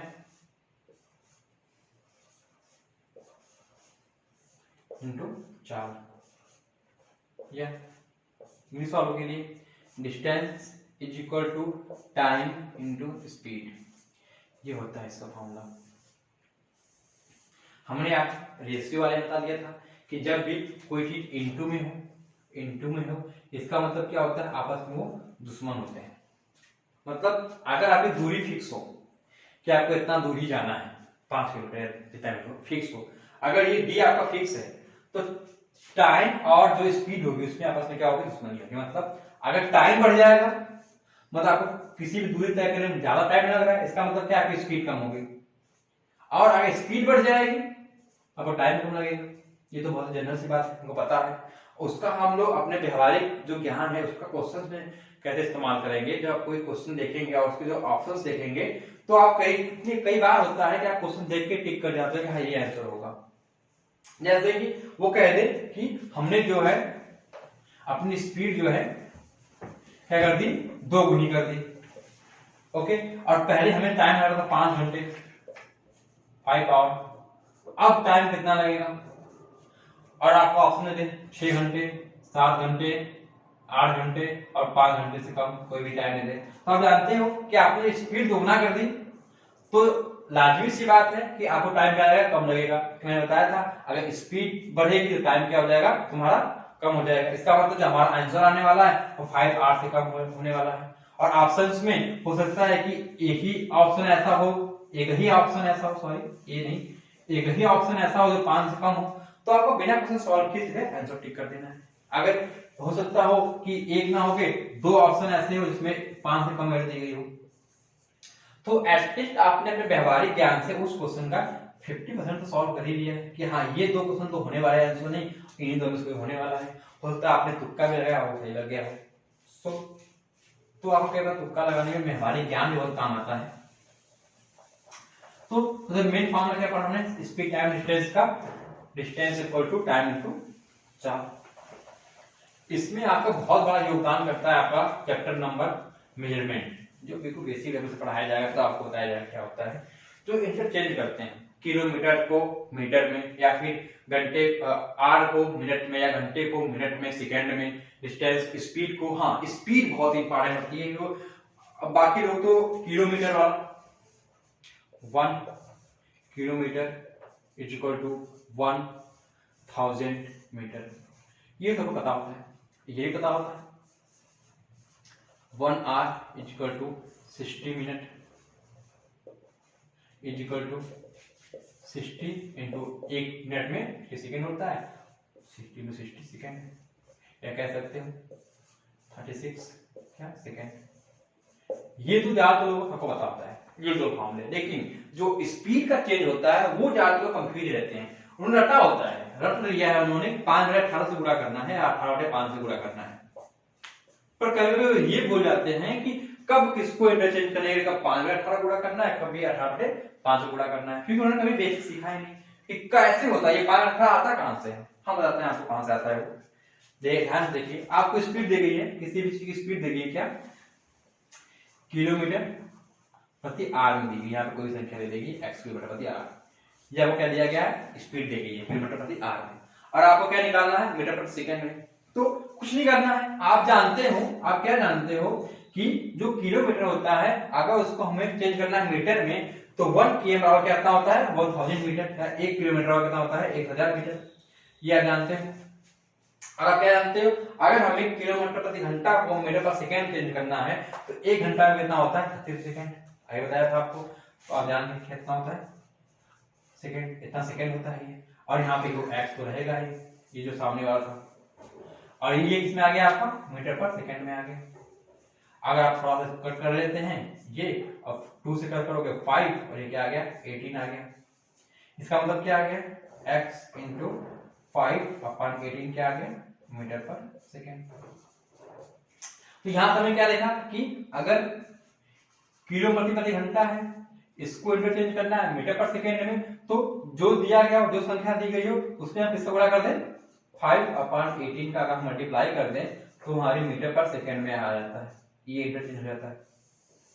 ओके हो जाता है। अब इसको क्या रखना है, इसमें रख रहे हैं आपने 5/18 से गुणा करना है, 5 से गुणा करना है, किससे कब गुणा करना है, कंफ्यूज जाते हैं कब किसमें गुणा करें। तो इससे क्या हुआ कि आपने ये सीख लिया कि किलोमीटर प्रति घंटा को मीटर पर सेकंड बनाने के लिए क्यों 5/18 गुणा करते हैं। इसका वाइस वर्सा होता है, उल्टा होता है। अब इसे 18 को इस तरफ ले जाइए और 5 को इस तरफ कर दीजिए, तो क्या हो जाएगा कि अगर हमारा जो क्वेश्चन में मीटर पर सेकंड दिया गया है और उसको चेंज करना है किलोमीटर पर आर में, तो 18/5 से क्या करना है उसमें मल्टीप्लाई कर देना, तो हमारा आंसर इसमें आ जाएगा किलोमीटर प्रति घंटा, हमारा आंसर निकल के आ जाएगा। तो समझ में आपको कि क्या है ये। फिर नेक्स्ट आगे बढ़ते हैं। हाँ ये मतलब नहीं हमने यहाँ पे दिया, इसका मतलब कि ये इसका बड़ा इसमें होगा, ये तो आपने समझा इसका बड़ा इसमें हो जाएगा, इतने से हो जाएगा नहीं। ये जो 5/18 है इसका मतलब ये है कि हम किलोमीटर वाले में इसका गुणा कर देंगे तो हमें मीटर पर सेकंड में वैल्यू प्राप्त हो जाएगी। यहाँ पे आप नहीं आ रहे हैं 5/18, तो ये 5/18 जो है किसमें गुणा किया जा रहा है, इस किलोमीटर प्रति घंटे वाले वैल्यू में गुणा किया जा रहा है, तो आपको आंसर मिल रहा है मीटर पर सेकंड में ना।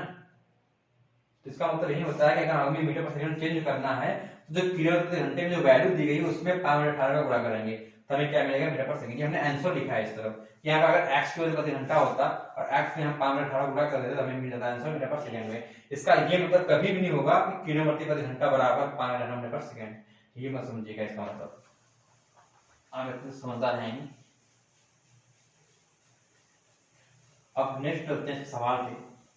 इसमें बहुत ही टाइप्स के सवाल पूछे जाते हैं और सबसे इजी जो होता है, जो हमने आपको शायद रेशियो वाले में या एवरेज वाले में बताया था, वो सवाल होता है कि आपको एक निश्चित डिस्टेंस दी होगी ए से बी, क्या है एक पॉइंट ए है और एक पॉइंट क्या है बी है। यहाँ पे इसके बीच में कोई गाड़ी है या कोई गाड़ी है, वो क्या करती है x किलोमीटर प्रति घंटे की रफ्तार जाती है और y किलोमीटर प्रति घंटे की रफ्तार से क्या वापस आती है। क्वेश्चन पूछेगा उस जो गाड़ी है उसकी एवरेज स्पीड क्या है। तो फार्मूला ऑफ एवरेज स्पीड क्या होगा, क्या होगा 2x y अपान x प्लस y। ये इतना इंपॉर्टेंट फार्मूला है, इसको अब याद कर लीजिए। इससे हर एग्जाम्स में अगर 2-3 एग्जाम अगर लगातार आप देंगे उसमें एक एग्जाम में इससे तो क्वेश्चन आने ही आने वाले हैं आपके। ये इतना इंपॉर्टेंट फार्मूला है। ये फार्मूला कैसे आया, कैसे क्यों आया, अगर जो डिस्टेंस है वो ए से बी ना होके ए से बी फिर बी से सी होती तब क्या हो जाता, ये सब चीजें आपको किसे बताई जाएगी, आपकी जब डिटेल क्लास रहेगी स्पीड टाइम डिस्टेंस हर एक उसमें बताई जाएगी। यहाँ पर आप बिल्कुल नोट डाउन करते जाइए कि कब क्या इस्तेमाल करना है। जगह फर्स्ट टाइप हो गई। अब इसमें दो चीजें समझने वाली होती है। एक कि सापेक्ष वेग क्या होता है। कोई दो चीजें हैं ए और बी, एक गाड़ी ए है एक गाड़ी बी है। ओके, जब हम किसी चीज को गति करते हुए देखते हैं, हम खड़े हैं और हमारे आगे अगर गाड़ी निकल जाए तो जो गाड़ी की चाल होती है वो हमारे सापेक्ष क्या है वो सॉरी लगता है कि लाइट चली गई। हाँ फ्रेंड्स, तो लाइट चली गई थी तो हम कहाँ थे, हम स्पीड टाइम डिस्टेंस पढ़ाने जा रहे थे। तो हमने उसका जो नॉर्मल फंडामेंटल था वो कंप्लीट हो गया था। अब हम बताने जा रहे थे कि सापेक्ष वेग क्या होता है। जब दो गाड़ियां एक ही दिशा में जाती हैं तो उनकी स्पीड होता है, उनका स्पीड क्या होता है आपस में एक दूसरे का जिसका ज्यादा होगा उसमें से हम कम वाले का क्या करें माइनस कर देंगे। तो स्पीड जो होती है उसकी आपस में क्या होती है माइनस हो जाती है, जैसे कि V A minus V B. ये स्पीड हो जाती है कब, जब दोनों गाड़ियां एक ही डायरेक्शन में जाती हैं तो, और जब दोनों गाड़ियां एक दूसरे की विपरीत दिशा में जाती हैं, जो स्पीड होता है उनकी क्या हो जाती है, प्लस हो जाती है। तो ये दो कॉन्सेप्ट अपने दिमाग में बैठा लीजिए। कब, जब दोनों गाड़ियां सेम डायरेक्शन में जाएंगी तो उनकी स्पीड आपस में माइनस हो जाएगी, और जो विपरीत दिशा में जाएंगी तो उनकी स्पीड आपस में क्या हो जाएगी, प्लस हो जाएगी।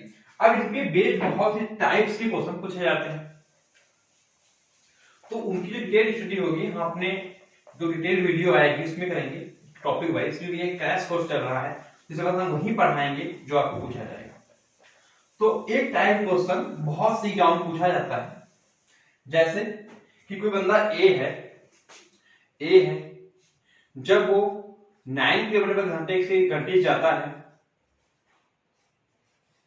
तब वो 30 मिनट बाद में पहुंचता है, और जब अपनी स्पीड को बढ़ा देता है और 10 किलोमीटर पर आवर का स्पीड जाता है तो वो 30 मिनट पहले पहुंच जाता है। तो ये बताइए कि उसके बीच की डिस्टेंस कितनी होगी। ये क्वेश्चन बहुत पूछता है, इसको कोई डाकिया के ऊपर बना के पूछ देता है, किसी लड़के के ऊपर बना पूछ देता है कि कोई डाकिया है वो जाता है अपने पोस्ट ऑफिस, तो जब वो अपनी किसी भी चार्ज जाता है तो वो इतना विलंब पहुंचता है, और जब अपनी स्पीड बढ़ा देता है इतना जल्दी पहुंच जाता है। तो बताइए उसकी घर से उसके डाकिये की दूरी कितनी है पोस्ट ऑफिस की। तो इसमें बेस्ड बहुत सारे क्वेश्चन पूछे जाते हैं, और इसमें एक बहुत जो ध्यान देने की बात ये होती है कि हमेशा एक तरफ देर होगी और एक तरफ पहले पहुंच जाएगा, या इधर भी देर होगी उसको पहुंचने में और स्पीड बढ़ाने के बाद भी देर हो रही है, या इधर वो पहले पहुंच रहा था और अब भी पहले ही पहुंच रहा है। ये पहले देर का मतलब क्या है, देर मतलब टाइम से लेट पहुंच रहा है, और टाइम से पहले पहुंच जा रहा है। मतलब अगर मैं 10:30 पे स्कूल जाना है और आप लेट पहुंच रहे हो, इसका मतलब आप 10:45 पे जा रहे हो। आप पहले पहुंच जा रहे हैं, इसका मतलब आप 10 से 10:15 पहुंच जा रहे हैं। तो ये लेट में पहले करें। तो ज्यादातर क्वेश्चन जो देखे जाते हैं वो हमेशा देर और पहले वाले ही आते हैं, कि फर्स्ट टाइम इसको देर होती है पहले पहुंचता है, और सेकेंड टाइम वो पहले या लेट से पहुंचता है।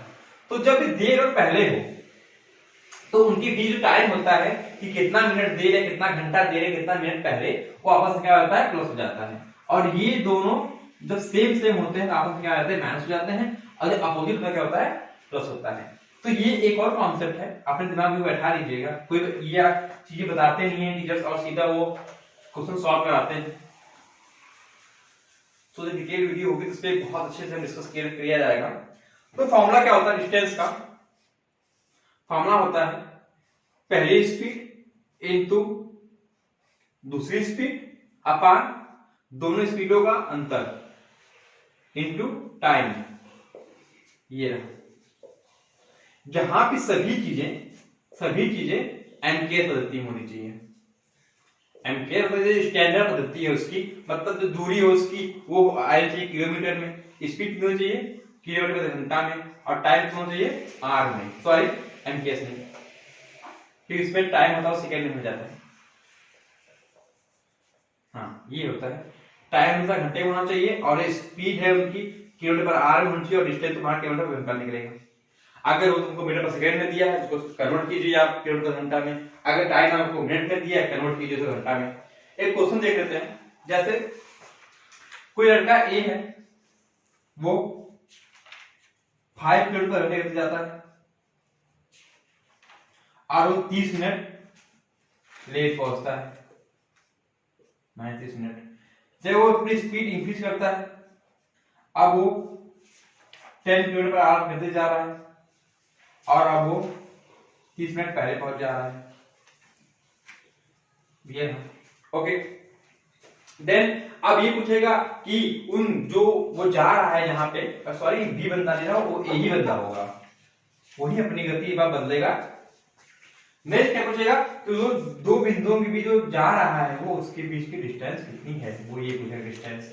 तो हम जानते हैं डिस्टेंस बराबर क्या होता है, पहली स्पीड 5 इंटू दूसरी 10 अपान दोनों का अंतर 5 इंटू टाइम। अब टाइम देखो यहाँ पे मिनट में दिया गया है, और एक लेट दिया गया है और एक पहले दिया गया है, इसका मतलब क्या होगा टाइम ऐड हो जाएगा। टाइम ऐड होगा 30 minute is equal to 1/2 hour होता है, आप जानते हो। ये ना 5 से 5 कैंसिल हो जाएगा, ये क्या रहा 10 इंटू स्क्वायर करोगे तो कितना आ जाएगा, ये 1 इज इक्वल टू कितना आ गया 10। इसका मतलब क्या है, उनकी बीच दूरी कितनी है 10 किलोमीटर। ये इजी बिल्कुल यार सवाल, ताकि आपको फॉर्मूला सही समझ में आ जाए। आप देख लीजिए 5 की स्पीड रहेगी आपको, अगर आपको चलाना 10 किलोमीटर तो आपको लगेंगे 2 घंटे। ये और अगर आपकी स्पीड 10 हो जाती है तो आपको लगेंगे 1 घंटे।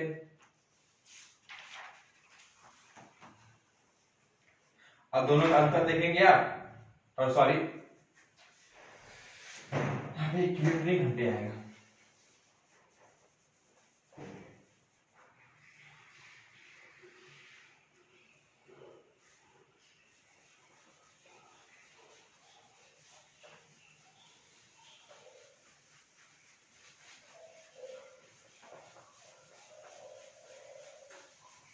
अब हम नेक्स्ट आते हैं, सबसे इंपॉर्टेंट टॉपिक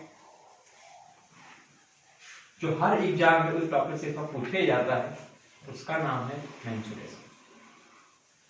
बिल्कुल मेंसुरेशन पढ़ने का तरीका है बदलने का यहाँ आपका। बात करते हैं मेंसुरेशन की, तो मेंसुरेशन में 2 टाइप के सवाल पूछे जाते हैं, 2D से देन 3D से। तो हम यहाँ पे सिर्फ बिल्कुल फैक्ट टू फैक्ट बात करेंगे, या डीप नहीं जाएंगे। सो 2D में कौन फिगर आते हैं, पहले ये देख लीजिए, सर्कल, नेक्स्ट सर्कल आ जाएगा आपका, ट्रायंगल आ जाएगा, नेक्स्ट रेक्टेंगल आ जाएगा, नेक्स्ट अब इसी में रेक्टेंगल में रैम्बस आ जाएगा, स्क्वायर आ जाएगा, बाकी आते रहेंगे आपके जितने भी 2D फिगर्स होते हैं। तो हम देखते हैं, सीधे फॉर्मूला ही करते हैं इनकी, क्योंकि टाइम इनका वेरिफिकेशन करने में जाएगा। सबसे पहले रहता है क्या, सर्कल, इसको हिंदी कहते हैं वृत्त। सो वृत्त क्या होता है स्पेशली, ये ना आप किसी एक पॉइंट पे एक समान दूरी लीजिए और उसके चारों एक जगह घूम जाएगी। क्या बना, ये आपका एक सर्कल बना। अच्छा सर्कल नहीं बना, यहाँ पे ये ऐसे आएगा। ओके, ये क्या कहलाती है, रेडियस। ओके, सो कि ये जो हमारी लंबाई है किनारे किनारे किसी भी चीज को बनाने में, अगर आप यहाँ पे कोई भी बिंदु लीजिए और इसके एक समान दूरी लेके इसके किनारे किनारे आपको एक रेखा खींचनी हो या रस्सी बांधनी हो, तो आपको इतनी रस्सी की आवश्यकता पड़ेगी। वो यहाँ पे क्या रहेगी, परिधि रहेगी। सो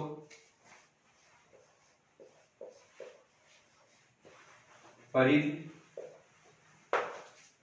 परिधि का क्या होता है 2πr। नेक्स्ट क्षेत्रफल क्या होता है इसका, πr²। बस ये गलती कर देते हैं बच्चे, जो परिधि होती है वो 2πr क्या होती है, यूनिट, और जो क्षेत्रफल होता है ये 2πr क्या होती है, यूनिट स्क्वायर। ये बात ध्यान रखिएगा बिल्कुल, कि जो क्षेत्रफल होता है वो हमेशा स्क्वायर में होता है, परिधि जो होती है यूनिट में होती है। नेक्स्ट क्या होता है इसका, व्यास बराबर 2r। बस आपको सर्कल से इन 3 फॉर्मूले याद रखने हैं। और सर्कल से अगर बेस्ट क्वेश्चन पूछा जाता है तो पूछ दो क्या, त्रिज्यखंड पे। त्रिज्यखंड क्या होता है, ये रहा सर्कल आपका, और यहां से एक कोई भी एंगल पे एक खंड काट लेंगे, ये थीटा एंगल पे, या वो इस जो खंड काटा गया आपका ये डॉटेड वाला पॉइंट दिख रहा है क्या हमें। हाँ, इसका क्या पूछेगा वो, या तो इसका एरिया पूछ लेगा कि एरिया कितना है इसका, या तो ये जो आपकी चाप की लंबाई है वो पूछ लेगा, या फिर आपको रेडियस पूछ लेगा वो, इसका एरिया देखे कुछ भी पूछ सकता है वो। सेम जो त्रिज्या इस पूरे वृत्त की होगी वही होगी इस त्रिज्यखंड की। तो हम बात करते हैं बस इसके क्षेत्रफल पे और इसके चाप की लंबाई पे। ओके फ्रेंड्स, आप जानते हो कि परिधि और क्षेत्रफल 2πr² कब होता है, जब ये पूरा एंगल 360 का होता है तब होता है। परिधि और क्षेत्रफल 2πr एंड πr² कब होता है, जब 360 का एंगल बनता है तब होता है। हम ऐसे नहीं लिखते इसको, कि 360 पे जो परिधि होती है वो 2πr होती है एंड क्षेत्रफल क्या हो गया पाई आर स्क्वायर हो गया। इसका मतलब 1 अंश का एंगल बनता तो कितना होता 2πr होती उसकी परिधि अपॉन 360 और इधर आता पाई आर स्क्वायर अपॉन 360। ये कैसे हुआ अगर हम यहाँ मल्टीप्लाई बाई 1 कर दें तो कोई आएगा अंतर कुछ नहीं आएगा और ये मल्टीप्लाई में है तो इस तरह जाएगी क्या हो जाएगी डिवाइड में, तो मैंने डिवाइड में कर दिया। अब हमें जब एक अंश की वैल्यू वहां पता लग गया है तो यहाँ पे वो थीटा देगा, थीटा 30 अंश 60 अंश 45 जो भी दे दे तो हम थोड़ा थीटा की वैल्यू यहाँ पुट कर देंगे, थीटा 30 अंश या 30 अंश रख देंगे और थीटा दिया हमें थीटा रख दिया यहाँ पे। अब 1 रहेगा हम थीटा का मल्टीप्लाई कर रहे हैं इसका मतलब हमें इस तरह से मल्टीप्लाई करना पड़ेगा 2πr इनटू थीटा अपॉन कितना हो गया 360 next pi R square upon 360 into 60। क्या आपने कोई फार्मूला रटा यहाँ पे बैठ के? अगर आपको फार्मूला ना भी याद हो इसका त्रिज्यखंड का निकालना तब ये आपके लिए बहुत बड़ी बात नहीं होगी अगर आपने इस तरीके से पढ़ा हो कि उसका फार्मूला आता कैसे है। तो किसी भी थीटा त्रिज्यखंड के लिए जो परिधि होगी वो ये होगी और एरिया होगा ये होगा। और इससे बहुत से टाइप्स क्वेश्चन पूछे जाते हैं, किसी में तो चक्कर को दिए जाते हैं कि कोई साइकिल चक्कर लगा रहा है बताओ वो इतने चक्कर में कितनी किलोमीटर चलेगा, या कोई एक त्रिज्या दी गई है पूछेगा कि इतने चक्कर में वो कितने किलोमीटर चलता है, या कोई गाड़ी दिया गया होगा कि स्पीड दी गई होगी अब पूछेगा उसने इतने घंटे में कितने किलोमीटर की यात्रा तय की। उसके बाद इस पे एप्लीकेशन बेस्ड सवाल को दिए जाते हैं कि किसी एरिया में कोई गाय बंधी हुई है उसने इतनी मीटर की रस्सी उसके गले में है तो कितने मीटर के एरिया को चल लेगी। तो इस टाइप के बहुत सारे सवाल बनते हैं सर्कल के ऊपर, तो उसके हम जो अपने डिटेल वीडियो पढ़ाएंगे तो उसको अच्छे से डिस्कस किया जाएगा। अब नेक्स्ट फिगर पे आते हैं। सो फिर खत्म, आप थोड़ा जल्दी करते हैं क्या वीडियो लंबी आती है अपलोड करने में दिक्कत होती है। आते हैं स्क्वायर पे, ये तो मार्कर चल ही नहीं रहा है, नया मार्कर देते हैं।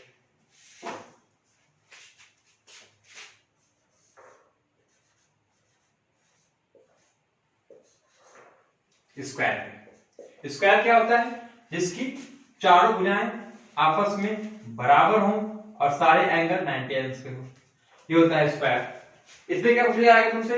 सेम चीज, यहाँ पे वही चीजें होती है। परिधि का यहाँ पर नाम हो जाएगा परिमाप, पेरीमीटर। तो हमने क्या बताया परिधि या पेरीमीटर क्या होता है? किसी भी आकृति को बनाने में लगने वाली रस्सी की लंबाई तुम्हारी क्या होती है? परिधि या परिमाप होता है।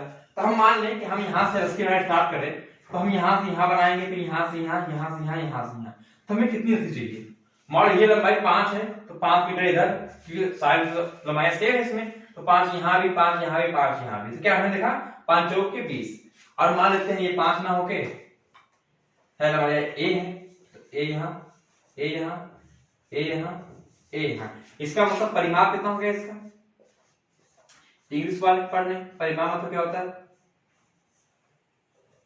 सर्कमफेरेंस नहीं, सर्कमफेरेंस होता है परिमाप, पेरीमीटर, सॉरी पेरीमीटर। कितना हो गया? 4 ये हो गया। अब क्षेत्रफल क्या होगा? सबको पता है ए स्क्वायर होता है। सबसे इंपॉर्टेंट इसमें क्या होता है? विकर्ण। आप जानते हो कि स्क्वायर इसका एक एंगल 90 अंश का है, तो इसे पाइथागोरस का काम करेगा। और 90 एंगल के सामने जो भुजा होती है वो क्या होती है? विकर्ण होती है, हाइपोटेनस। ये हाइपोटेनस हो गया और ये क्या परपेंडिकुलर हो गया, ये बेस हो गया। तो h इक्वल टू क्या हो जाएगा? h हाइपोटेनस के बेस देख सकते हो, विकर्ण। विकर्ण क्या होगा? विकर्ण हो जाएगा आपका a square plus a square, विकर्ण का स्क्वायर। तो यहां से क्या आ जाएगा? 2a स्क्वायर और यहां तक हम विकर्ण लिखेंगे तो हो जाएगा √2a स्क्वायर और बाहर आ जाएगा ये √2a। ये हो गया आपका विकर्ण हो गया। नेक्स्ट, अब इस पे जो एप्लीकेशन बेस्ड सवाल आते हैं बहुत ढेर सारे कि आप एक स्क्वायर के अंदर बड़े से बड़े कितना बड़ा सर्कल काट सकते हो, या एक सर्कल के अंदर बड़े से बड़े कितना आप वो काट सकते हो, स्क्वायर काट सकते हो। एक स्क्वायर में अगर हम एक सर्कल, एक स्क्वायर चारों किनारे में हम सर्कल बना दे तो कितने क्षेत्रफल बचेगा, कितना उसमें कवर होगा। बहुत टाइप आते हैं, वो टाइप इंपॉर्टेंट नहीं है अभी के लिए, क्योंकि अभी आपको फास्ट टाइप पढ़ना है, तो जल्दी जल्दी वही टॉपिक पढ़ाए जाए जो आपको इंपॉर्टेंट हो। Next rectangle. रेक्टेंगल क्या होता है? उसमें आमने सामने भुजाएं बराबर और सारे एंगल 90 अंश के। ये ए तो ये भी ए, ये भी, ये भी। मैंने क्या बताया था परिमाप क्या होता है? बनाने में रस्सी की संख्या लगेगी, रस्सी की जितनी मीटर लगेगी वो होगा परिमाप उसका। कितना होगा? हम यहां शुरू करते हैं A B, 2 times A and 2 times B. आप दो कॉमन ले ले और आएगा ए प्लस बी। क्या हो गया? परिमाप हो गया। क्षेत्रफल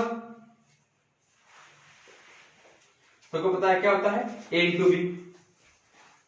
क्या हो गया? क्षेत्रफल हो गया। इसमें विकर्ण की बात करें अगर हम, ये तो आप जानते हैं विकर्ण बराबर क्या होगा? अंडर रूट ए स्क्वायर प्लस बी स्क्वायर। ये रहा हमारा रेक्टेंगल का पोर्शन। अब हम आगे बढ़ते हैं, जल्दी एपिसोड देख रहे हैं फ्रेंड्स। सबसे अच्छा देख लेते हैं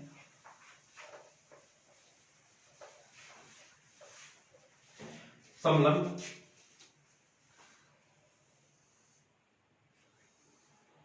इससे आता है क्वेश्चन तो बिल्कुल फॉर्मूला बेस्ड आता है, चाहे एसएससी में आए, एयरफोर्स में आए, कहीं भी आए। इसमें क्या होता है? आमने सामने भुजाएं बराबर नहीं होती हैं पर समांतर होती हैं। ये मान लो ए है तो यहां से यहां तक ये भी ए ही रहेगा और रिपोर्ट करते होगा बी होगा यहां से, और इसकी जो हाइट होती है वो एच होती है। तो इसमें आपसे कुछ नहीं पूछता है, इसमें आपसे क्या पूछेगा? क्षेत्रफल पूछेगा। इसका क्षेत्रफल कितना होगा? तो इसका क्षेत्रफल होता है समांतर भुजाओं का योग इनटू हाइपोटेनस, उनके बीच की ऊंचाई। क्या होता है? A plus B into height H.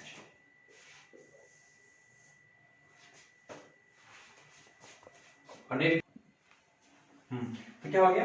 समलंब क्षेत्रफल, हाँ अरे यहाँ पे 2 रहेगा ना, हाँ 1/2 ए प्लस बी इंटू एच। क्या हो गया? क्षेत्रफल हो गया समलंब का। मतलब हमने 2D में रेक्टेंगल पढ़ लिया, स्क्वायर पढ़ लिया, सर्कल पढ़ लिया, रेम्फस पढ़ लिया, समलंब पढ़ लिया, और भी बहुत से फिगर है पर वो अभी के लिए इंपॉर्टेंट नहीं।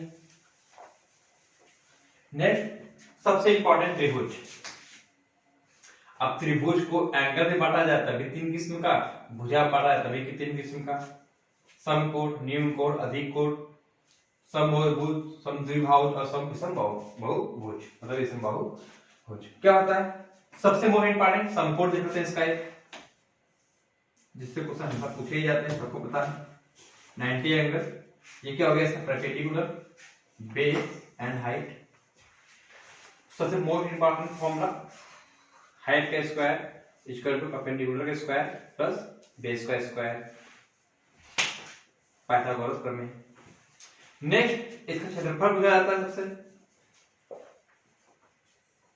1/2 इंटू आधार बेस इंटू ऊंचाई है परपेंडिकुलर, क्षेत्रफल हो गया। परिमाप पूछ दे, परिमाप क्या होता है इसका? सारे भुजाएं दिए होंगे ए बी और ये सी, तो परिमाप नहीं, इसका हमेशा अर्ध परिमाप पूछता है। अर्ध परिमाप इसको हम स्मॉल एस से डिनोट करते हैं। परिमाप निकालो, उसका आधा कर दो। परिमाप क्या मैंने बताया था? कहीं भी एक रस्सी रखो और सबको बनाने में जितनी भी रेखाएं आपको खींचनी पड़ेंगी वो आपकी क्या हो जाएगी? एक परिमाप हो जाएगा उसकी। तो क्या ए खींचोगे, फिर बी खींचोगे, फिर सी, ये परिमाप हो गया। अर्ध परिमाप बाई 2 कर दो। और इसी अर्ध परिमाप में बेस के भी का क्षेत्रफल निकलता है, इसको बोलते हैं ह्यूज फॉर्मूला। वो होता है under root S into S minus A, फिर एस माइनस बी, फिर एस माइनस सी। अर्ध परिमाप में से एक एक करके सारी भुजाओं को घटा दें। तो ये हो गया क्या उसका? त्रिभुज का। त्रिभुज में एक और इंपॉर्टेंट है, वो देख लेते हैं।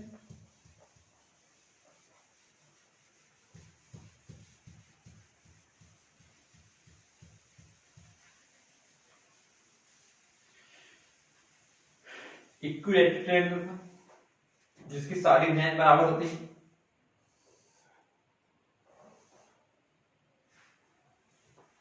ये ना, ये भी ए, ये भी ए, ये भी ए। मानते हैं इसकी हाइट है जो 90 अंश का एंगल बनाती है, और हाइट इसको दो भाग डिवाइड करती है, a/2 एंड a/2। ये पूरे हाथ में कितना है, a। अब जानते हो 90 में डिवाइड करती है, ये अगर हाइट है इसके 90 एंगल के सामने मिला क्या हो जाएगी तुम्हारी हाइपोटेनस। तो a का स्क्वायर मतलब कि हाँ हाइपोटेनस a का स्क्वायर इक्वल टू हाइट का स्क्वायर प्लस बेस मतलब a/2 का स्क्वायर। यहाँ निकालोगे आपको आ जाएगा a square minus a²/4 equal to height का स्क्वायर। और यहाँ पे आप सॉल्व करेंगे इसको तो आ जाएगा 3a²/4 equal to height square, और हाइट आप निकालेंगे यहाँ से आ जाएगा √3 इंटू a/2।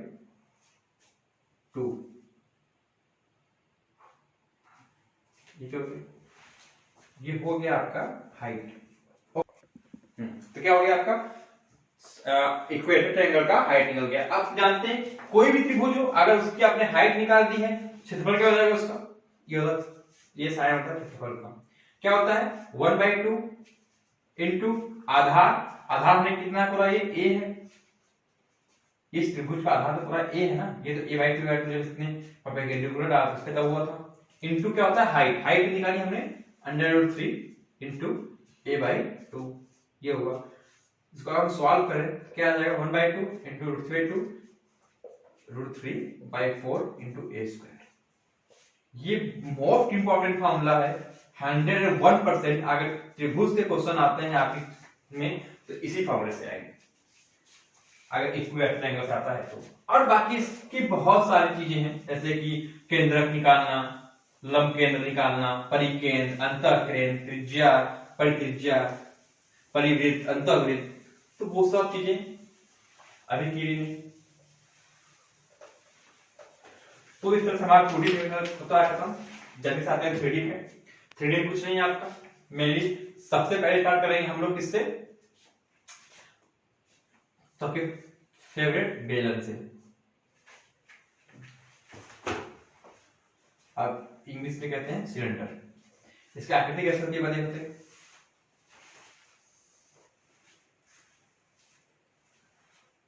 नॉर्मली बेलन फिगर ये होता है। बन गया आपका बेलन। इसकी एक होती है ऊंचाई हाइट h, फिर यहां से यहां तक। नेक्स्ट यहां पे होता है रेडियस, बस दो चीजें। और इसमें आपसे क्वेश्चन क्या पूछ सकता है, वो 3 क्वेश्चन पूछ सकता है। क्या, वक्र पृष्ठ। अब वक्र पृष्ठ क्या होता है, संपूर्ण पृष्ठ क्या होता है, कैसे निकालते हैं, ये तो बाद में देखेंगे, बस फॉर्मूला रिवाइज कर लेते हैं। वक्र पृष्ठ क्या हो जाएगा इसका 2πr इंटू h, और संपूर्ण पृष्ठ देखें तो 2πrh प्लस 2πr²। ऐसा क्यों, क्योंकि जब हम संपूर्ण पृष्ठ की बात करते हैं तो आपने ये जो गोला है इसका, जैसे कि हम क्या दिखाते हैं आपको, ये देख लीजिए, तो मान लो इसको हमें पेंट करना है, हमने इसका वक्र पृष्ठ क्या होगा, इसके टॉप और बॉटम को छोड़ के जितनी भी चीजें हैं अगर इसको हमें पेंट करना हो चारों तरफ से तो क्या कहलाएगा, वक्र पृष्ठ कहलाएगा। हमने पूरा वक्र पृष्ठ पेंट कर दिया कितना 2πrh। देखिए हमें क्या कह रहा है, संपूर्ण पृष्ठ, मतलब हमें टॉप एंड बॉटम में पेंट करना पड़ेगा। और टॉप और बॉटम क्या होता है, बेलन का एक सर्कल होता है, और सर्कल का क्षेत्रफल कितना होता है πr²। तो एक ऊपर है एक नीचे है और त्रिज्याएं सेम है, दो बार ऐड होंगी वो तो हो जाएगा 2πr²। आप चाहें यहां कॉमन ले सकते हैं आप 2πr को, क्या हो जाएगा h प्लस r। ये हो गया। सबसे इंपॉर्टेंट आयतन क्या होता है, 2D फिगर में निकालते हैं क्षेत्रफल और 3D क्या निकालते हैं आयतन। क्या होता है इसका आयतन πr² इंटू h, ये हो गया इसका आयतन। तो ये रहा फ्रेंड बेलन। नेक्स्ट पे चलते हैं। आप नोट कर लिया होगा आपने, बेलन के बाद आता है आपका शंकु, कोन।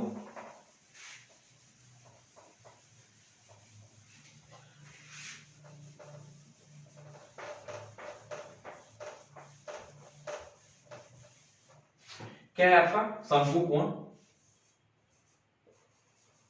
इसकी आकृति कैसे होती है देख लीजिए आप। क्योंकि मेंस में जो क्वेश्चंस होते हैं वो फॉर्मूले बेस्ड नहीं आपके आकृति बेस्ड आते हैं, अगर थोड़ा सा अच्छे लेवल का एग्जाम देंगे तो। ये क्या है, ये इसकी हाइट है, ये क्या है इसकी त्रिज्या है आर एल, इसको कहते हैं स्लैंट हाइट एल या फिर तीरे की लंबाई एल। बस ये तीन चीजें हो गई। इसमें वही चीज होगी वक्र पृष्ठ, संपूर्ण पृष्ठ और आयतन। इसमें एक चीज और बढ़ जाती है कि हमें तीरे की लंबाई कैसे निकालेंगे। अब जानते हैं कि ये क्या है, हाइट है, और हाइट हमेशा किस पे होती है 90 इंच पे होती है, और इसके सामने की भुजा क्या होती है हाइपोटेनस। मैं आपको बहुत बार बता चुका कि हमेशा 90 एंगल के सामने वाली भुजा ही होती है हाइपोटेनस। तो वहां से हम अगर पाइथागोरस लगाएं l square equal to h square plus r square and l equal to under root h square plus r square. Very important formula इसके लिए, तिर्यक ऊंचाई के लिए। नेक्स्ट वक्र पृष्ठ के लिए क्या होगा, कर्व्ड एरिया या वक्र पृष्ठ कहें उसको, वक्र पृष्ठ का क्षेत्रफल कह सकते हैं। वक्र पृष्ठ का क्षेत्रफल क्या होता है इसका, पाई आर एल।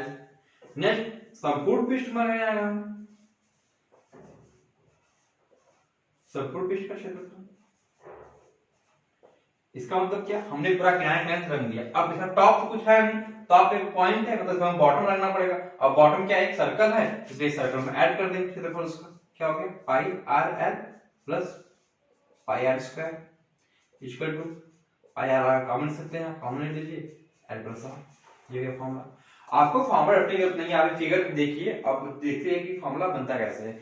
अगर क्वेश्चन में आप अपने हिसाब से बनाइए फिगर और उसके तुरंत क्वेश्चन पे पुट कर दीजिए वैल्यूज को, वहां फॉर्मूला बनाने की आपको जरूरत नहीं, डायरेक्ट वैल्यूज को पुट कर सकते हैं। हाँ आयतन है, इसका आयतन क्या होगा,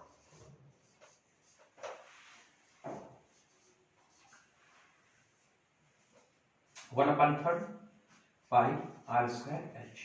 ये कितना भाव होता है इसके आयतन का। नेक्स्ट कोण हो गया। अब क्या बचा, बेलन, सिलेंडर, कोण, क्यूब, क्यूबाइड और स्फीयर। बस इसके बाद आपके जो फ्रेश कोर्स है समाप्ति की ओर बढ़ रहा है। उम्मीद करते हैं कि आपने इससे बहुत कुछ सीखा होगा। सीखा क्या होगा, अपने पहले से जानते होंगे, आपके बारे में सारे फॉर्मूले रिवाइज हो गए होंगे और आप काफी अच्छे से एग्जाम पैटर्न को देख के ये पूरे एनटीपीसी के एग्जाम पैटर्न का एनालिसिस करने के बाद दिया जा रहा है कि किस टाइप के क्वेश्चन पूछे जा रहे हैं। अब किस पे आते हैं हम, नेक्स्ट हमारा स्फीयर आते हैं। कितने गोला, गोला मतलब क्या, आपकी बॉल ले लो, गेंद ले लो, तो 3D होती है। ये यहाँ पे 3D फिगर बन नहीं पाएगा।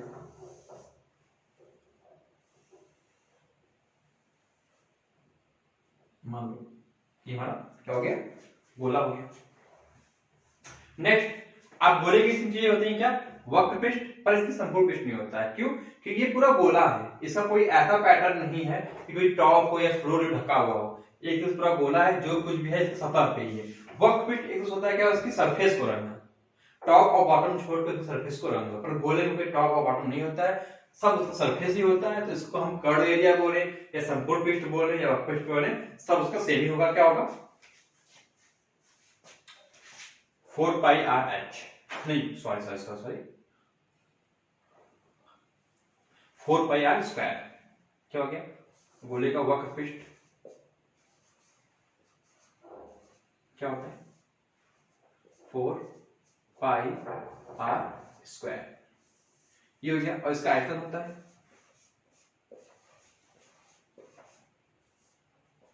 4/3 पाई आर क्यूब। ये ना, इसमें दो ही फॉर्मूले इंपॉर्टेंट होते हैं। इसमें एक फॉर्मूला इंपॉर्टेंट तब बन जाता है जब क्या होता है, अर्धगोला आता है। हमने आपके अर्ध बेलन या फिर अर्ध शंकु नहीं पढ़ाया, फ्रस्टम नहीं पढ़ाया। क्यों, क्योंकि उसके क्वेश्चन पूछे नहीं जा रहे हैं। आपको हम फालतू में बहुत ज्यादा पढ़ाने की कोशिश नहीं कर रहे हैं, अगर टाइम वेस्ट हो। पर अर्धगोले से क्वेश्चन पक्का पूछा जाएगा, अगर वो गोले से ना पूछेगा तो।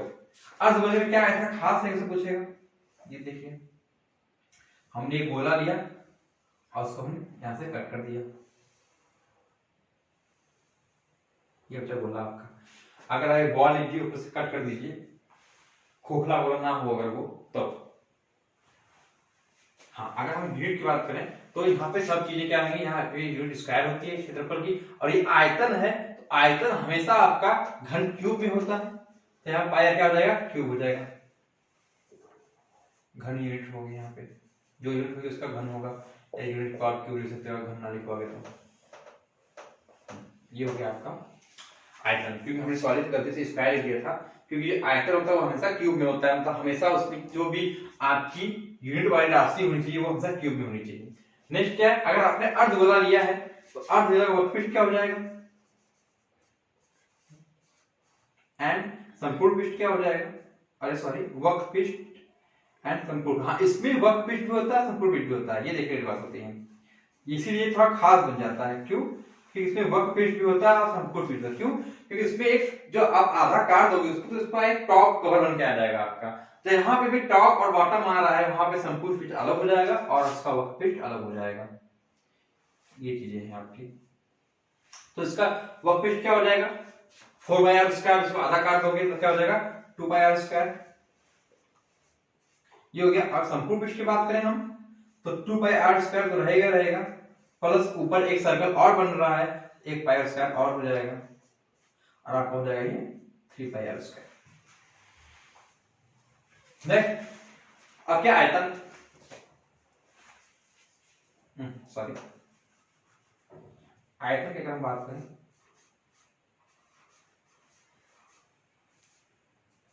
क्या हो जाएगा 2/3 πr³। ये हो गया इसका आयतन। देख लीजिए एक बार, ये हमारा सब होता है गोला स्फेयर। अब नेक्स्ट क्यूब, क्यूबॉइड, और कोई फिगर बचता नहीं, बचते तो बहुत सारे फिगर है पर इस टाइम के लिए इंपॉर्टेंट नहीं, क्योंकि अब व्यर्थ का समय इसमें देने में फायदा नहीं। अभी इसको सम्मिलित करके जो होता है विविध की गोले में, बेलन में, शंकु में, इन तीनों में मिलाकर क्वेश्चन आते हैं, तो उस टाइप क्वेश्चन आते हैं सीजीएस में आते हैं, टायर 1 टायर 2 में या सीपीओ वगैरह में आते हैं, तो पेपर हार्ड करने के लिए इनका अप्रेंटिस कर लेता है। वो क्या कर देगा, एक बेलन बना देगा, बेलन उसने ऊपर शंकु रख दिया ऐसे ऐसा करके, क्या देगा इसको एक गोले के अंदर डालना है, तो किसका आयतन कितना होना चाहिए उसका पूछता है वो, तो इतना हार्ड आपको पढ़ना नहीं है अभी। हाँ, क्या कहते हैं पढ़ने आते हैं घन घनाभ, क्यूब, क्यूबॉइड। तो हम दोनों एक साथ पढ़ लेते हैं क्योंकि दोनों बिल्कुल सिंगल होते हैं, घन और क्या घनाभ। फ्रेंड मैंने पहले कहा था कि थोड़ा राइटिंग पे ध्यान नहीं दिया जा रहा है, काफी तेज चला जा रहा है यहाँ पे, ताकि आपका टाइम ज्यादा से ज्यादा बचाया जाए। क्यूब और क्यूबॉइड,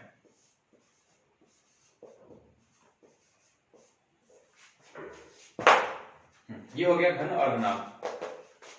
ओके, नेक्स्ट फिगर देख सकते हैं, घन और घनाभ में क्या अंतर होता है। जो घन होता है उसके सभी भुजाएं आपस में क्या होती हैं, बराबर होती हैं।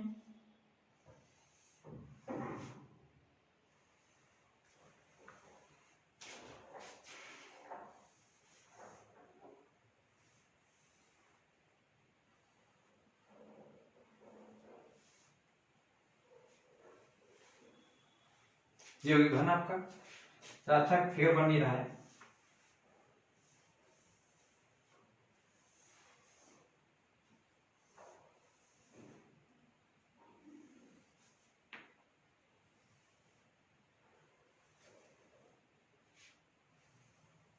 ये क्या है इसमें, इसमें सभी भुजाएं इसके बराबर है, उसमें क्या है आमने सामने भुजाएं क्या होंगी इसमें बराबर होंगी। ओके, देन क्या करते हैं, देखो इसकी ये क्या है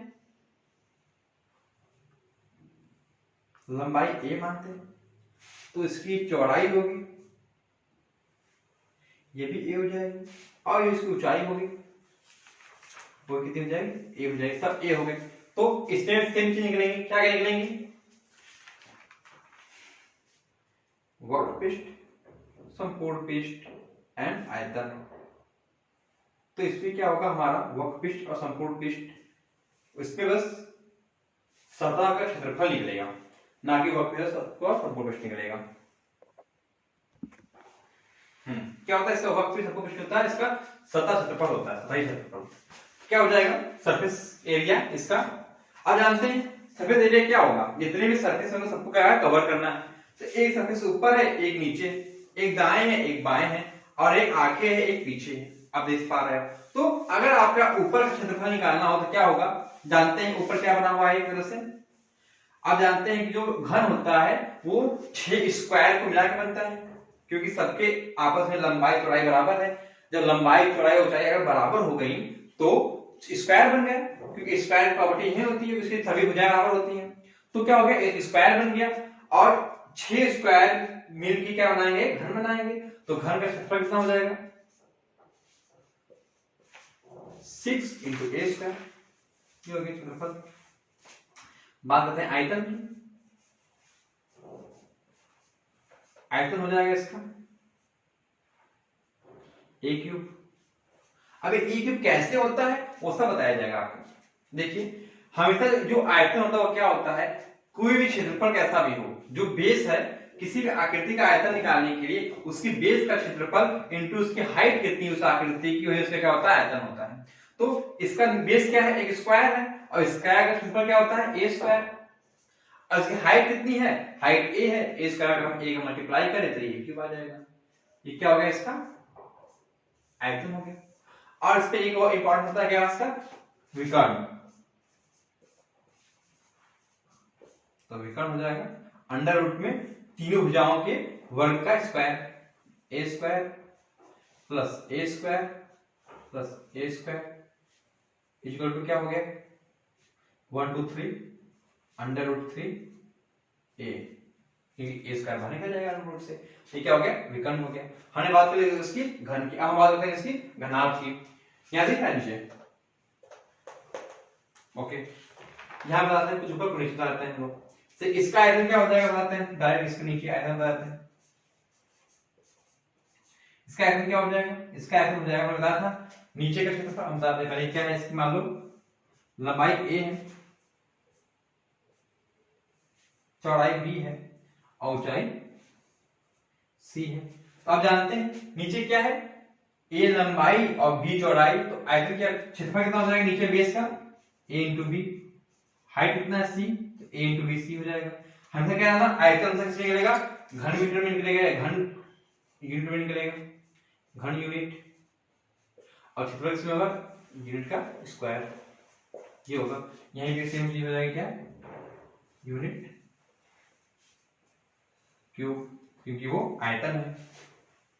नेक्स्ट क्या होगा इसका क्षेत्रफल, हम बात करते हैं विकर्ण की पहले, हम उसका क्षेत्रफल ऊपर लिखेंगे। विकर्ण क्या हो जाएगा, अंडर रूट में तीनों भुजाओं का स्क्वायर।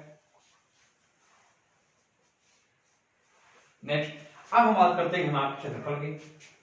इसके क्षेत्रफल को याद करने की कोई जरूरत नहीं, रटने की कोई जरूरत नहीं। इसका फॉर्मूला काफी डिफिकल्ट लगता है बच्चों को, घनाभ के क्षेत्रफल को याद करने, तो हम बताते हैं कैसे याद करेंगे क्षेत्रफल।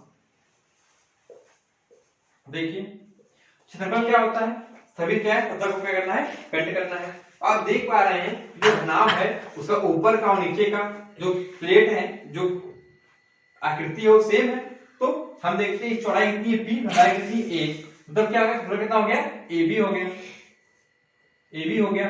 और कितने टाइम है, एक ऊपर एक नीचे, तो 2 टाइम्स क्या हो गया, ab, 2 टाइम्स ab हो गया।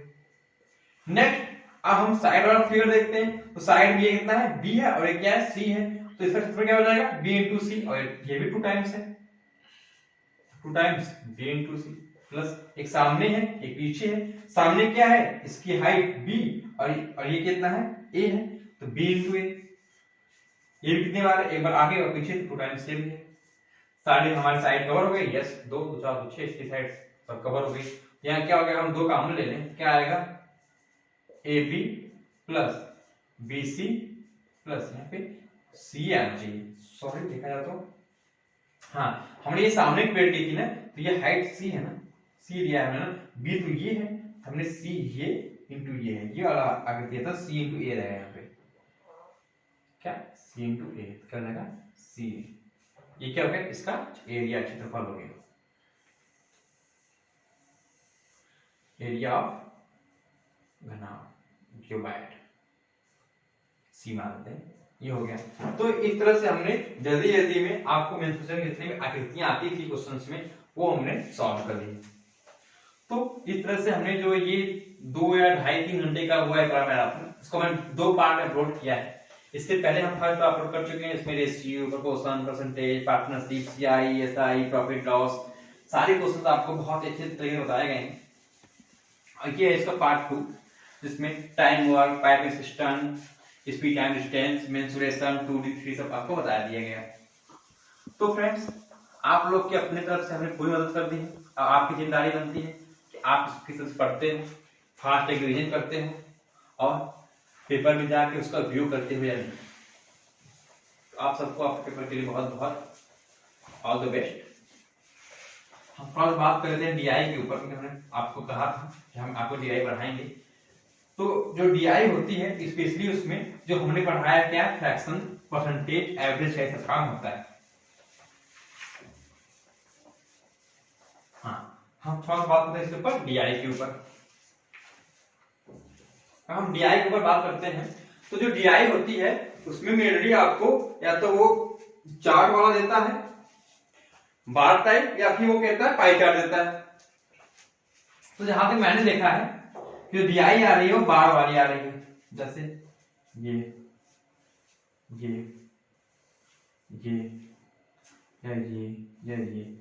या तो ये देगा वो, या तो चार्ट वाली देगा, मतलब पाई चार्ट देगा। पाई चार्ट तो नहीं दे रहा है, चार्ट वाला या बार वाला ही दे रहा है। ज्यादातर मोस्ट है कि वो चार्ट वाला दे।